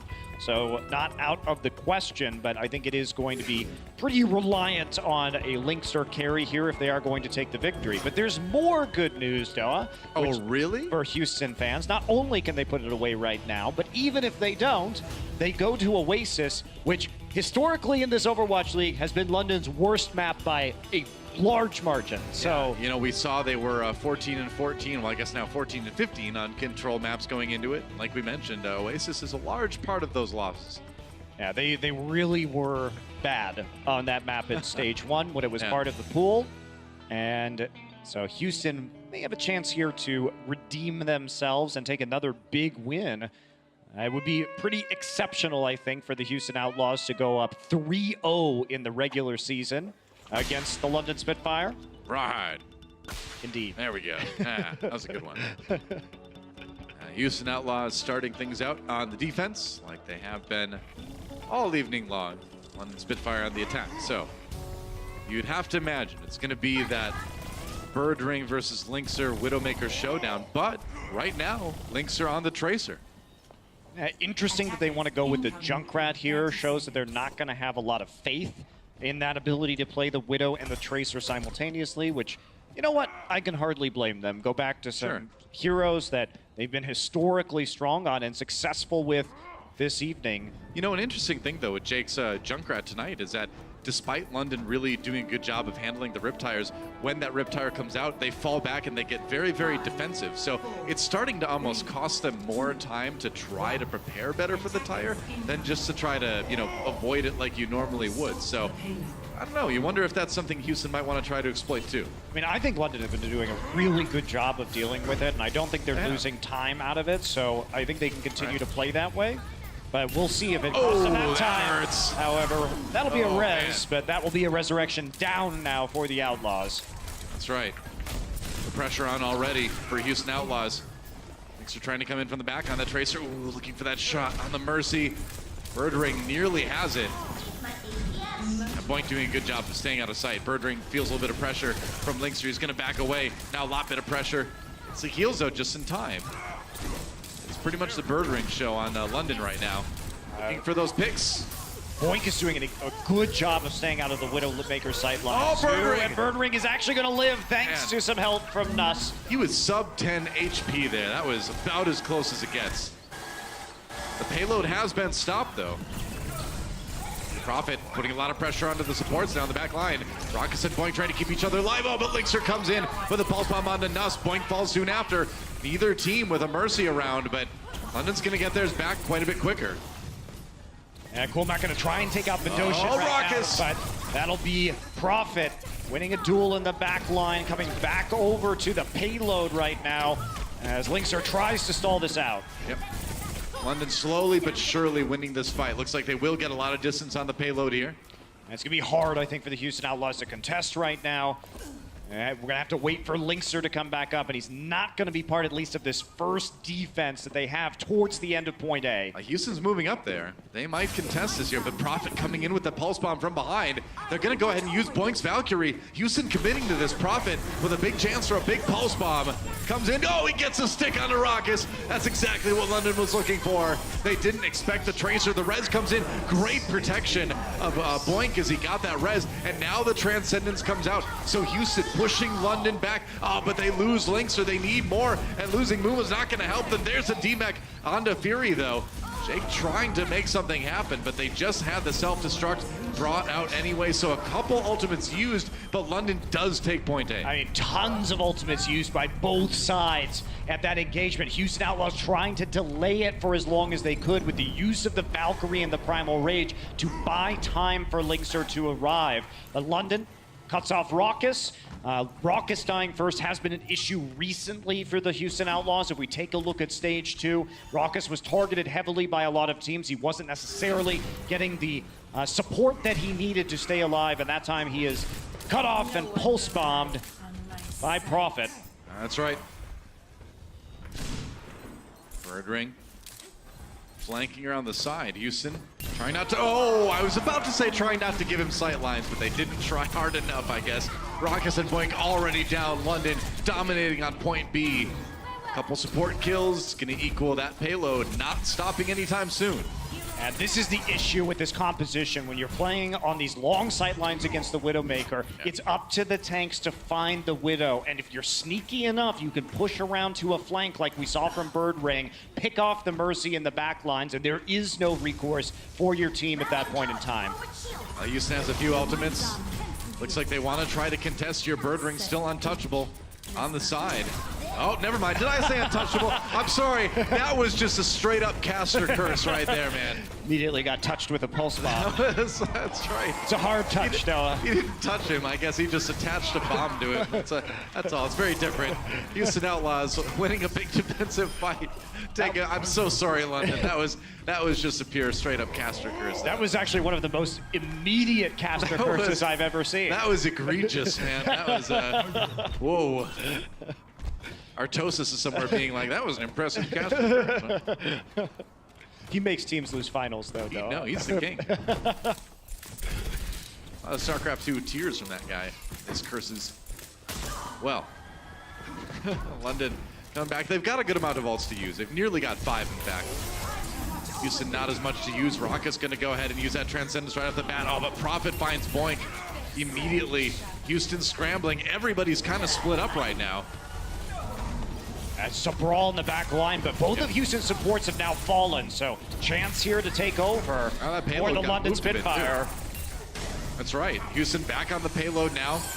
Linkser, oh, Rez coming in, Muma. Oh, nice kill into Jester with the Primal Rage, actually, and they're going to get back to the payload and stall it a little bit more. Goodbye. Bird Ring not able to flee there, didn't have the grappling hook apparently. And Houston will continue to hold. So they lost, or they gave up a lot of ground on point B, but this is turning into a pretty good defensive hold. Yeah, it is turning into a hold for now. However, they're a long way from ults. London can sprint onto this payload with a Transcendence and shove it the remaining few meters. I felt like London had a good amount of ults coming into that last fight and weren't able to really convert that into a win. So now they're gonna, yeah, they weren't, but now they're going to see if they can use that McCree. Jester not in a spot for a resurrection. They are going to have to wait for him, so clutch kill from the Outlaws. And they want to just jump onto the point right now with the Trans and punish them when they walk in with this McCree. But it's not working because of the time that was bought, and that time is now equaled another Riptire here for Jake. Oh, and that's another double to Bedosian Bird Ring. Slaughtered by that tower. They had no chance to even react to that one. And it's even more brutal, though, because had it just been one kill, you can res and go, right? Yeah. They're in a spot where Dust has the opportunity to get the resurrection. You get 2, now you get even more time. So perfect from the Riptire. Yep, he has become the Junkrat. Oh. London trying to come in from the high ground here. Houston backs away. They got to play this last fight safely. They could get the hold right here. That would be massive. Raucus with the Transcendence. He was feeling the pressure. Pops a Zen ult. Linkser waiting for it. What? London, reset the are sign. You serious? Reset the sign, Jack. I'm sorry, man. I think you know what we call that, Monty? Resetting the sign. That's right. That's exactly what we call it. Nothing more needs to be said. Houston Outlaws. A pretty good hold there. Oh, man. Well, that's... Oh, dear me. That's going to be great for the Houston Outlaws, who are still looking for their first Route 66 win. They may not be playing this conventionally, but they're playing it their way, and that translates into a point B hold. So a lot of work now cut out for the London Spitfire if they're going to stop Houston. I mean, Houston, like we mentioned, coming into this map 0-4, and so to be in a situation like this is, you know, for most teams, this would be a win handed to them on a silver platter, to not even need to finish point B to take the map. Yeah, and especially because a lot of the point A holds that we used to see were a symptom of Sombra. Yes. On point A defense, getting a ton of EMPs from those two large health packs close to each other. And that's not going to be the case anymore. And Spitfire did win this map, but they were playing Sombra, the old Sombra, on this point. And they're not going to do that today on their defense. It's back to Widow Tracer, which we should see more of on Route 66A moving forward. That's right. So London Spitfire have to have a pretty great defense. If they lose point A, it's going to be pretty rough to win the match. Looks like Houston, they may just run the Junkrat Tracer combination on attack as well. I guess so. And if you're London too, you got to shake that off. I mean, it happens sometimes. Shake it off. You're on defense now. You've got a good point A defense. See what they can do. Houston Outlaws coming out on the attack here. Jake down immediately. There's a start for London. They'll get resurrected. Not the end of the world. Feels good, though. It does feel nice. And by the time the payload gets really around this corner into fighting territory, the resurrection will be close to being up again. That's right. Linkser on the side. Gesture trying to just stop that payload and hold it. Oh, Birdring finds another kill onto Jake. So now Widowmaker being put to good use by London already. Wishes he had a pulse bomb right there. Oh, Badoshin finds him. Nice shot there. Houston backing off. The Buma's not going to get staggered here. Does have enough protection from his barrier and from Cool Mat to make sure that they're not going to deal any additional damage. Linkser deciding it's time for the Widowmaker now. Will be Widow Junkrat, a rarely seen combination. Unless you are on attack, at least. Unless you are the Houston Outlaws. Yep. Defense, see it a lot. Attack, not so much. Oh, the duel. Linkser has to watch out for that Tracer. The Prophet finds Boink. Kumet and Gesture. It's 5v5 right now. Houston with a little bit of an attacker's advantage. Oh, there's a shot on a Prophet. Linkser found him in the hallway. Another one coming in. Birdring really wants to get that revenge here, but he takes a couple hits, and he needs to back off. Houston Outlaws pushing this payload. Rez comes in on Nuss, or Nuss Rez's Prophet, rather. Riptire time. Oh, sniped by Birdring. And Jake's going to get taken out too. Gesture needed that. And Nuss teaming up onto the Junkrat. The Rez on Namuma, actually. As Houston Outlaws resets. Now Boink gets run over, though.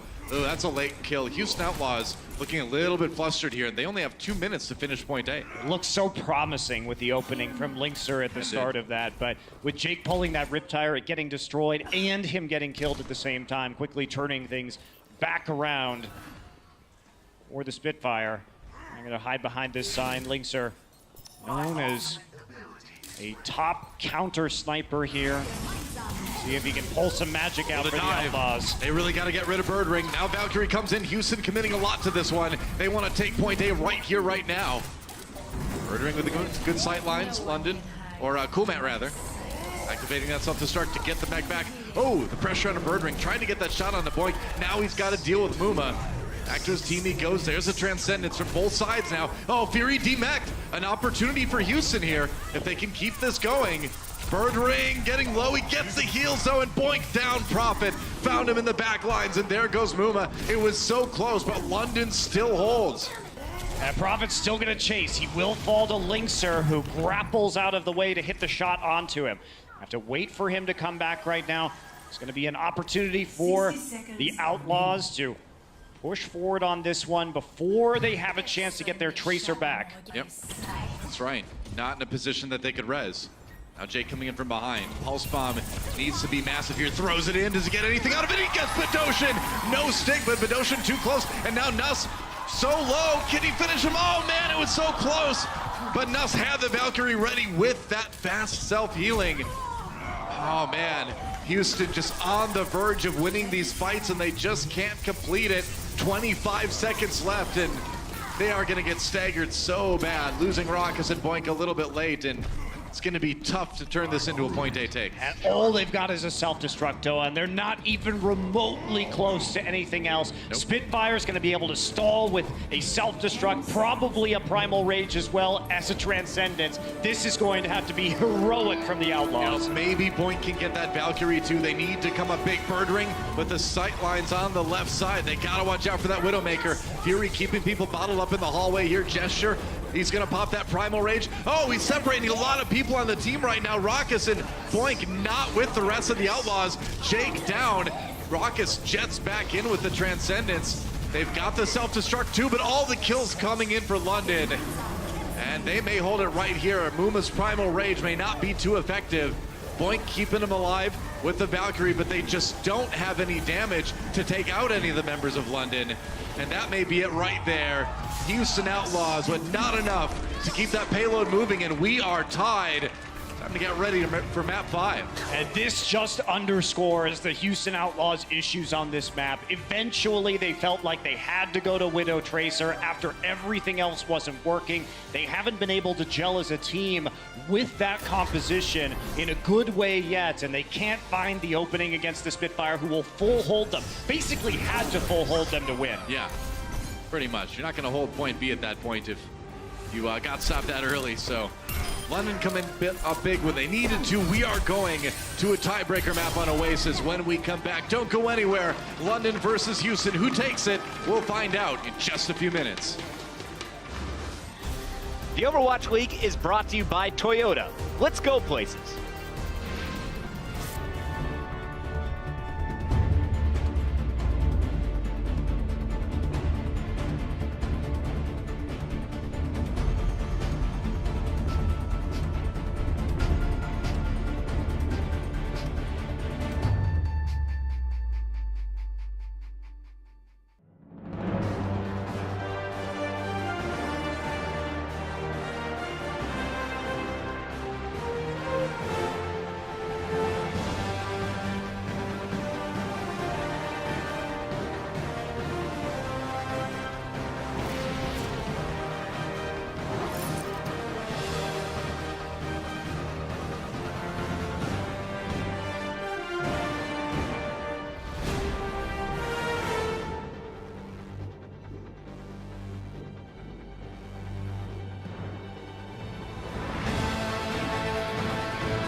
Well, guys, we are all tied up between the Houston Outlaws and London Spitfire. London coming out on top on Route 66, and that means we are going to Oasis for a tiebreaker. Yeah, I was actually going back to that last map to Captain Planet, our stats guy, who informed me that Houston has never even taken point B on Route 66. Wow. It's now 0-5, so that was a bit of a heartbreaker, but they still have a chance here. And if we look at the Oasis win records for these teams, Houston is a respectable 3-2, 1-5 for the London Spitfire. This has, hands down, if we look holistically at their play over the course of Overwatch League, been the worst map for London. So still an excellent chance for the Houston Outlaws to pull this one out. Absolutely. And a map that if you end up on University, you can make good use of Junkrat. Yeah, you absolutely can. And we may see the Pharah play at some point coming in too from the side of the Outlaws if Jake wants to pick up that hero. You know, weirdly, if we look at the London Spitfire, with this lineup, they basically never play Pharah. So you can pretty much count on them. That does limit their abilities, particularly on Garden. It will be University to start us off, though. Right. All right. Interesting. So University, arguably probably one of the better points, if not the best point for the Houston Outlaws. Yeah, you definitely would think so. Yeah. Lots of opportunities for them to go for something interesting. Won't be too interesting. It will just be the Junkrat and the Tracer. We're not going to see a tank-heavy composition from Houston, but we've got triple tank from the Spitfire. That's right. They will go tank-heavy with the Reinhardt, Roadhog, D.Va. Bidoshin to heal everybody up with that AoE healing from Moira, so this is it, the tiebreaker. The winner of Oasis will win this match. If Houston can do it, that'll be 3 regular season victories in a row against London. London did win that Stage 1 playoff match way back when, but that doesn't count for the overall standings in the Overwatch League, so they'd love to get this win here in the regular season. Oh, that was a close hook for Prophet. It's going to be really difficult for Houston to break this composition with what they're running right now. But of course, as I say that, Jake will just get damage boosted and kill Birdring. And Caster cursed him, right again. Houston Outlaws onto the point right now. There's a hook onto Coolmat. Don't have a lot of damage to D-Meccan, though. It looks like, yeah, he gets the healing. Nuss down, Linkser. The DPS from Houston really making waves here. Prophet back in the room, but he's kind of on his own. Another hook onto Coolmat, but you need damage to finish off the people you hook, and that's going to be Houston taking the point first. Yeah, they have to be careful about Jake's positioning, because if they lose their own Junkrat, it's a problem. But if you're just taking a lot of damage from the enemy Junkrat spam, you know, you're going to have to deal with building up that Rip Tire on the side of Jake very quickly. You can see he's there at 93% already, and now London is going to switch to dive with Moira. They probably will swap off the Moira once the Coalescence is used. Yeah, Genji Tracer now for London. Houston Outlaws on the defense. 30% right now. Linkser sneaking around the back with that pulse bomb. He's getting ready there. Bidoshin. Whoa. Oh man, he missed the pulse bomb. No, Bidoshin. Roast Linkser in response. Houston jumping in. They're going to try to take the 5v6 anyway. They've got the Valkyrie. They're putting the support ultimates into this one. They're going to use the Zen 1-2 to protect Boink long enough to raise Linkser. Prophet. Can he get back up? Oh no, Genji. Genji doesn't have wings, man. He can't climb walls forever, and Houston Outlaws may just be able to prevent the flip. Oh, it's so close, though. Close, however, but it's Fury and Nuss on the point only, so Houston doubles back just before the point can be flipped. Yeah, great timing. They even get the self-destruct out of Fury at the end so he can get his mech back. Yeah, that went very well for the Houston Outlaws. Great value, and just not even a hesitation for Raucus and Boink to ult simultaneously to get Linkser back, and that's the big credit for that fight win. Yeah, that's right. Gesture takes on Raucus early, though, in this fight. Houston Outlaws with still a good amount of ults to use, but they lose Jake as well. So now London with a good opportunity to get some control percent going. If they can continue this fight, they lose Nuss, but there goes Boink. Linkser with the stick there onto Gesture. But it looks like it's going to be London coming out on top overall, but not a whole lot of people left, but it will be enough to flip the point. Yeah, but if you're Houston, you're still super happy. You get up to 95%, as opposed to the point being flipped there, which they barely got back in time for. And really, the one fight magic number for control maps is about 70 to 75%. That puts you in range to win one fight and win the map. Houston Outlaws get even better than that right now. And they're going to be feeling great. Yeah, now you just need patience. You just set up that final attack and go for it. Oh, but they're going to get the Transcendence drawn out early. Prophet uses that Dragon Blade. Doesn't get any kills out of it, but he's going to have that blade back faster than Raucus has the Transcendence most likely. And London winning this fight anyway. So they are going to keep holding the point. Oh, but Houston coming right back again. And they may actually be able to flip this here. Yeah, Nuss out of the way. That self-destruct not going to get anything for Fury. Gesture standing on his own on the point, trying to delay as long as he can. There's a nice stick onto Fury, going to get demeched again, and that's going to be Houston retaking the point, and they are already at 95%. And not only that, they have a Riptire to punish London as they come in. Prophet is on to Sombra, but he can't get to the point. He was so close, but even if he had gotten there, he would have been eliminated almost immediately. So Houston just winning the fight, getting the point back at the crucial time, and that's round one going to them already. Yeah, so much of that had to change for the London Spitfire after Jake was so quick to build up his Riptire on all of the tanks to start off the point. So now Houston Outlaws just 1 point off for once again beating the London Spitfire. That would be insane, man. I mean, Houston has been up and down. Great stage 1, rougher stage 2, stage 3, starting off with a win on London. Talk about coming in strong, and talk about a crazy story. Houston taking them out 3 times in the regular season, potentially. Yeah, and that would be half of their total losses would be entirely from Houston, which is really wild. Well, they're green for a reason. They might just be kryptonite, the London Spitfire. Radioactive. Houston Outlaws coming in to Gardens now. They don't run that far like we talked about earlier, so they're going to have to win in a bit of a different way. Yeah, Spitfire surprisingly running Prophet on the Pharah, so this is a rarity. Yeah. Yeah. Well, meanwhile, Houston, early kill on the Bird Ring. That flank didn't work out for them. Healing onto Jake. Rocket's keeping people up, and that Moira, nice and invasive here on this one. Oh, Prophet with the kill on the Linkster, though. And goodbye, Muma. Houston gets the point first, but they may not be able to keep it too long.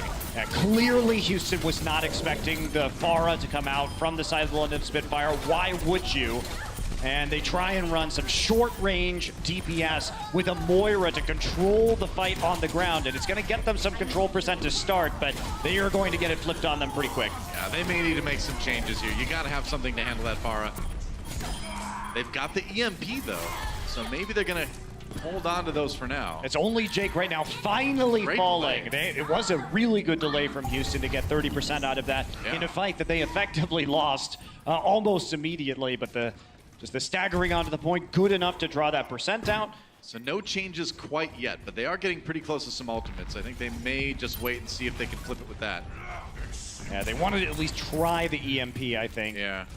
32% is a good percentage to try this on, too. Raucus is going to have that Coalescence. There's the EMP. Birdring dodges it. Coalescence comes out from Raucus. Birdring flanking around the side right now. Houston maybe in a little bit of trouble. Boink is so close to that. Oh, man, sound barrier. But Birdring finds the kill onto Linkster either way. Sound barrier may be a little bit late. Prophet down without getting anything out of that barrage. And Houston with a chance to flip this one back. They use the sound barrier. Birdring looking for targets at the Deadeye, just zoning at the moment with that. And that was really Muma with a couple of clutch Primal Rage kills, knocking people off the edge that flipped the fight in the Outlaws' favor. Fury demeched. Gesture nearly down. Now he is down. Houston gonna get this point back again. 50% for London, so they are still in it. But Houston making this comp work. Jake almost getting another EMP. The EMP was not effective at the start of that fight because the Valkyrie had already been used. So healing onto the hacked members already coming through for the London Spitfire. However, the big rage by Muma secured the kills after the sound barrier was dropped. And now London has to come back in. They're going to be facing these hacked health packs. They don't have support ultimates. Here comes the EMP. Oh, Jake might get a good one here. That is a great EMP. Bedosian. Oh, he does not live. Muma comes in for the finishing blow. They lose Jake, but the damage has been done. Houston able to capitalize big time on that Sombra ultimate. And they are up to 75% right now. They are so close to beating London for a third time. And fortunately for them, Boink is about to have that sound barrier yet again. London below 50% on their support ults. This is looking really good for Houston. Yeah, they just have to hold on for a bit longer. 90% now already to London's 50. A bit of defense for a team that's been so good at it. Oh, the stick onto Bedosian. Gets two! Murdering, are you kidding me? Linkster, the star on that Tracer.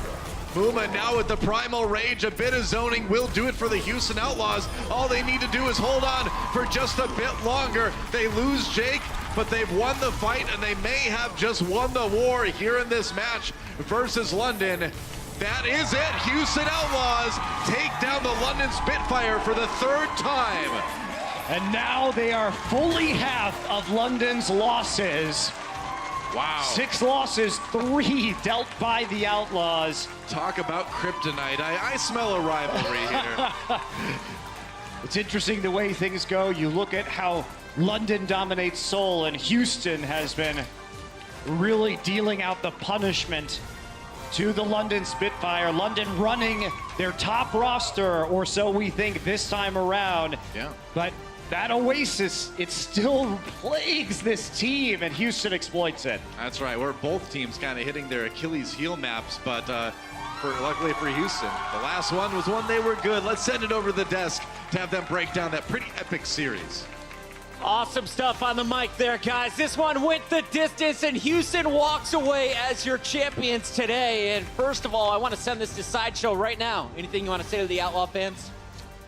Yeah, I mean, sorry we didn't believe in them, I guess. Like, this is an upset. This is an upset. London Spitfire looked so much better than the Houston Outlaws, who started to look better. There's no way that we should have realistically predicted this, apart from looking past this. I love throwing you under the bus because I can do that here. That's the best part of my job. Let's get into the highlights, Johnny, and talk to Sideshow about why he was wrong. It started with game number 3. Yeah, Sideshow, you were wrong. And it was because the Houston Outlaws apparently Jake can play Sombra at least somewhat effectively enough. And of course the Junkrat we saw on Sanctum, I think, were the 2 big impact makers in this team. Rock is popping up on the Moira a bit more this series, mainly because you're playing this very slow style. So you want a lot of healing to keep up your Junkrat as well as your front line to get more time for these spam heroes sort of to get something done, right? You want a Jake-Rat and the Sombra to make something happen. So Moira complements the composition. I think also he's not on the Zen when they were on the previous stage on Shrine. It's much more difficult for London Spitfire to be able to dive a Moira when they've got the Fade coming out like that. So Houston Outlaws are really exploiting the fact that London Spitfire just are always aggressive. Gesture and Prophet at the very least are always aggressive on this team if they don't have Birdring with them. And they're playing into the biggest peel team, the most defensive team in the entire league. It's like they're butting heads in terms of styles, and London are consistently coming out the worst for it. And we actually thought this was going to be locked up in 4 games. We thought Houston was going to be able to continue rolling after that game on Nepal. We expected Route 66 because they stopped London short, or London stopped themselves short here, Johnny. Who knows what the way it goes? I mean, their name is London Spitfire. It's not Cloud9 anymore. So you expect a new team, but I mean, old habits die hard, I guess. I don't know what's going on here. But yes, of course, again, it was a Junkrat. They just can't deal with it. And it's so surprising that it works out time and time again. I mean, London Spitfire were paranoid about this tire. Yes, though, they dealt with it effectively. But the amount of time London Spitfire spent just trying to kill this tire, overall, I think it benefited the Houston Outlaws very much. Yeah, and I think you also have to say that with the way that they're trying to dive, they're just trying the same thing over and over again. You know, where's the Widowmaker trying to exploit the fact that they're playing a slower style? Where's the Sombra trying to take down Cormat? I mean, in the end, they actually win it because... It's awesome defense. Yeah, it was an awesome defense, and also Houston are much worse when they're attacking as well. They're a defensive team. They love defending. So when you put them in those uncomfortable decisions, sometimes they come out worse for wear, but you don't have to attack that much on control. That's where London Spitfire excels, right? Because they're so good at applying pressure, and Linkser is forced onto the Widowmaker instead. So he can't get the picks. If there was a Junkrat in the mix, London wouldn't have been able to apply the same amount of pressure, and they would have looked a lot worse what they did throughout the series. So let's close it out here. London clutches up on defense after a big mistake on offense and forces a game 5. Now we're going to Oasis. Thoughts before this game started? Before it started, London have historically been poor at Oasis, and it's a pretty decent map for Junkrat as well. So Houston Outlaws had a good chance going forwards here, and I think the fact that London Spitfire tried to play tanks early on this stage in particular just plays into Jake again. You're giving him the tire immediately. Yeah, but then you expect City Center and the Guardians, of course, be a bit more in London Spitfire's up their alley. But Profit again on the Pharah. He got some things done, but I think it was mostly up to Linkster as well. Popping off on the Tracer, you get a nice pulse bomb, a double of course, towards the end of the round to secure the win. But it just, again, it's London Spitfire, not comfortable on Oasis, as you said, of course. So just played into Houston. And you heard Monty and Doa kind of talking about that Garden stage where they said, wow, this should be Profit in the Pharah having a big advantage. Houston walks away with the victory. Linkster was doing great plays, but we have to crown someone from Houston as our official player of the match, sponsored by Omen by HP. Who is it today? It is Cool Matt, the guy from the Houston Outlaws that is so great. Because when we talk about Outlaws and we talk about their peel-heavy style, it is Jake on the Junkrat, yes, with his concussive mines, but also Cool Matt. And they didn't abuse Cool Matt at all throughout this whole match. Fury, to be honest, he didn't have the greatest performance on D.Va. It wasn't a great series from him. But Cool Matt stepped up repeatedly, massive damage output, picks at the right time, peeling for his backline. It's just consistently great stuff. And it should be the guy that London are trying to focus down, and they just ignored him all series, and he got away with murder. Yeah, you want to focus down Jake, of course. If you apply pressure, you might be applying pressure onto Muma. But Cool Matt, he's just reigning supreme in that scenario because he has not as much pressure on him, and he can find picks even on the backline if he wants to. If you're a D.Va player, go back and watch this guy's game tape. Incredible stuff coming in from Cool Matt. A lot of people say it's Raucous with the best hair. I say it belongs to you, Mr. Cool Matt 69. Once again, Houston gets an upset over their opponents, the London Spitfire, the third time here in the regular season. And after that victory, here's a look at our current standings in Stage 3. You can see it's a bit of a surprise to see Seoul Dynasty down there at number 11 and London Spitfire number 7 here. A lot of teams making their way up their ranks. I mean, we're one game through, right? But the San Francisco Shock Sideshow, are they going to keep top 3? No, they're not going to keep top 3, but I do believe that they may be a top 5 team by the end of this stage. I think they've made big improvements, and we'll see if they can keep it up. We've seen all the teams once. We'll get a chance to see them more as the week goes on. But as we look at the biggest picture, remember, it's all about your 40 matches. You're still going to have London at number 2, Seoul still number 3. Houston Outlaws, though, bumping down Boston in the Fusion. A huge win tonight, picking up the 3-2. Tomorrow, the action kicks off at 4 p.m. Pacific as usual. We get a chance to see the 2 hometown squads as the Gladiators face off against the Dallas Fuel and then the Valiant face off against the Shanghai Dragons. But I know all eyes are going to be on the 8 p.m. match. Will Seoul be able to bounce back after losing 0-4 to the Valiant? They get a chance to go up against the 1-0 San Francisco Shock here in Stage 3. We had an awesome day. Big shout out to everyone here in the Blizzard Arena, everyone that tuned in online, especially those of you using the All Access Pass, because we got a special treat for you coming up after the show. We got Jake with an exclusive AMA. You don't want to miss it. Thank you for joining us. We'll see you tomorrow at 4 p.m. Pacific.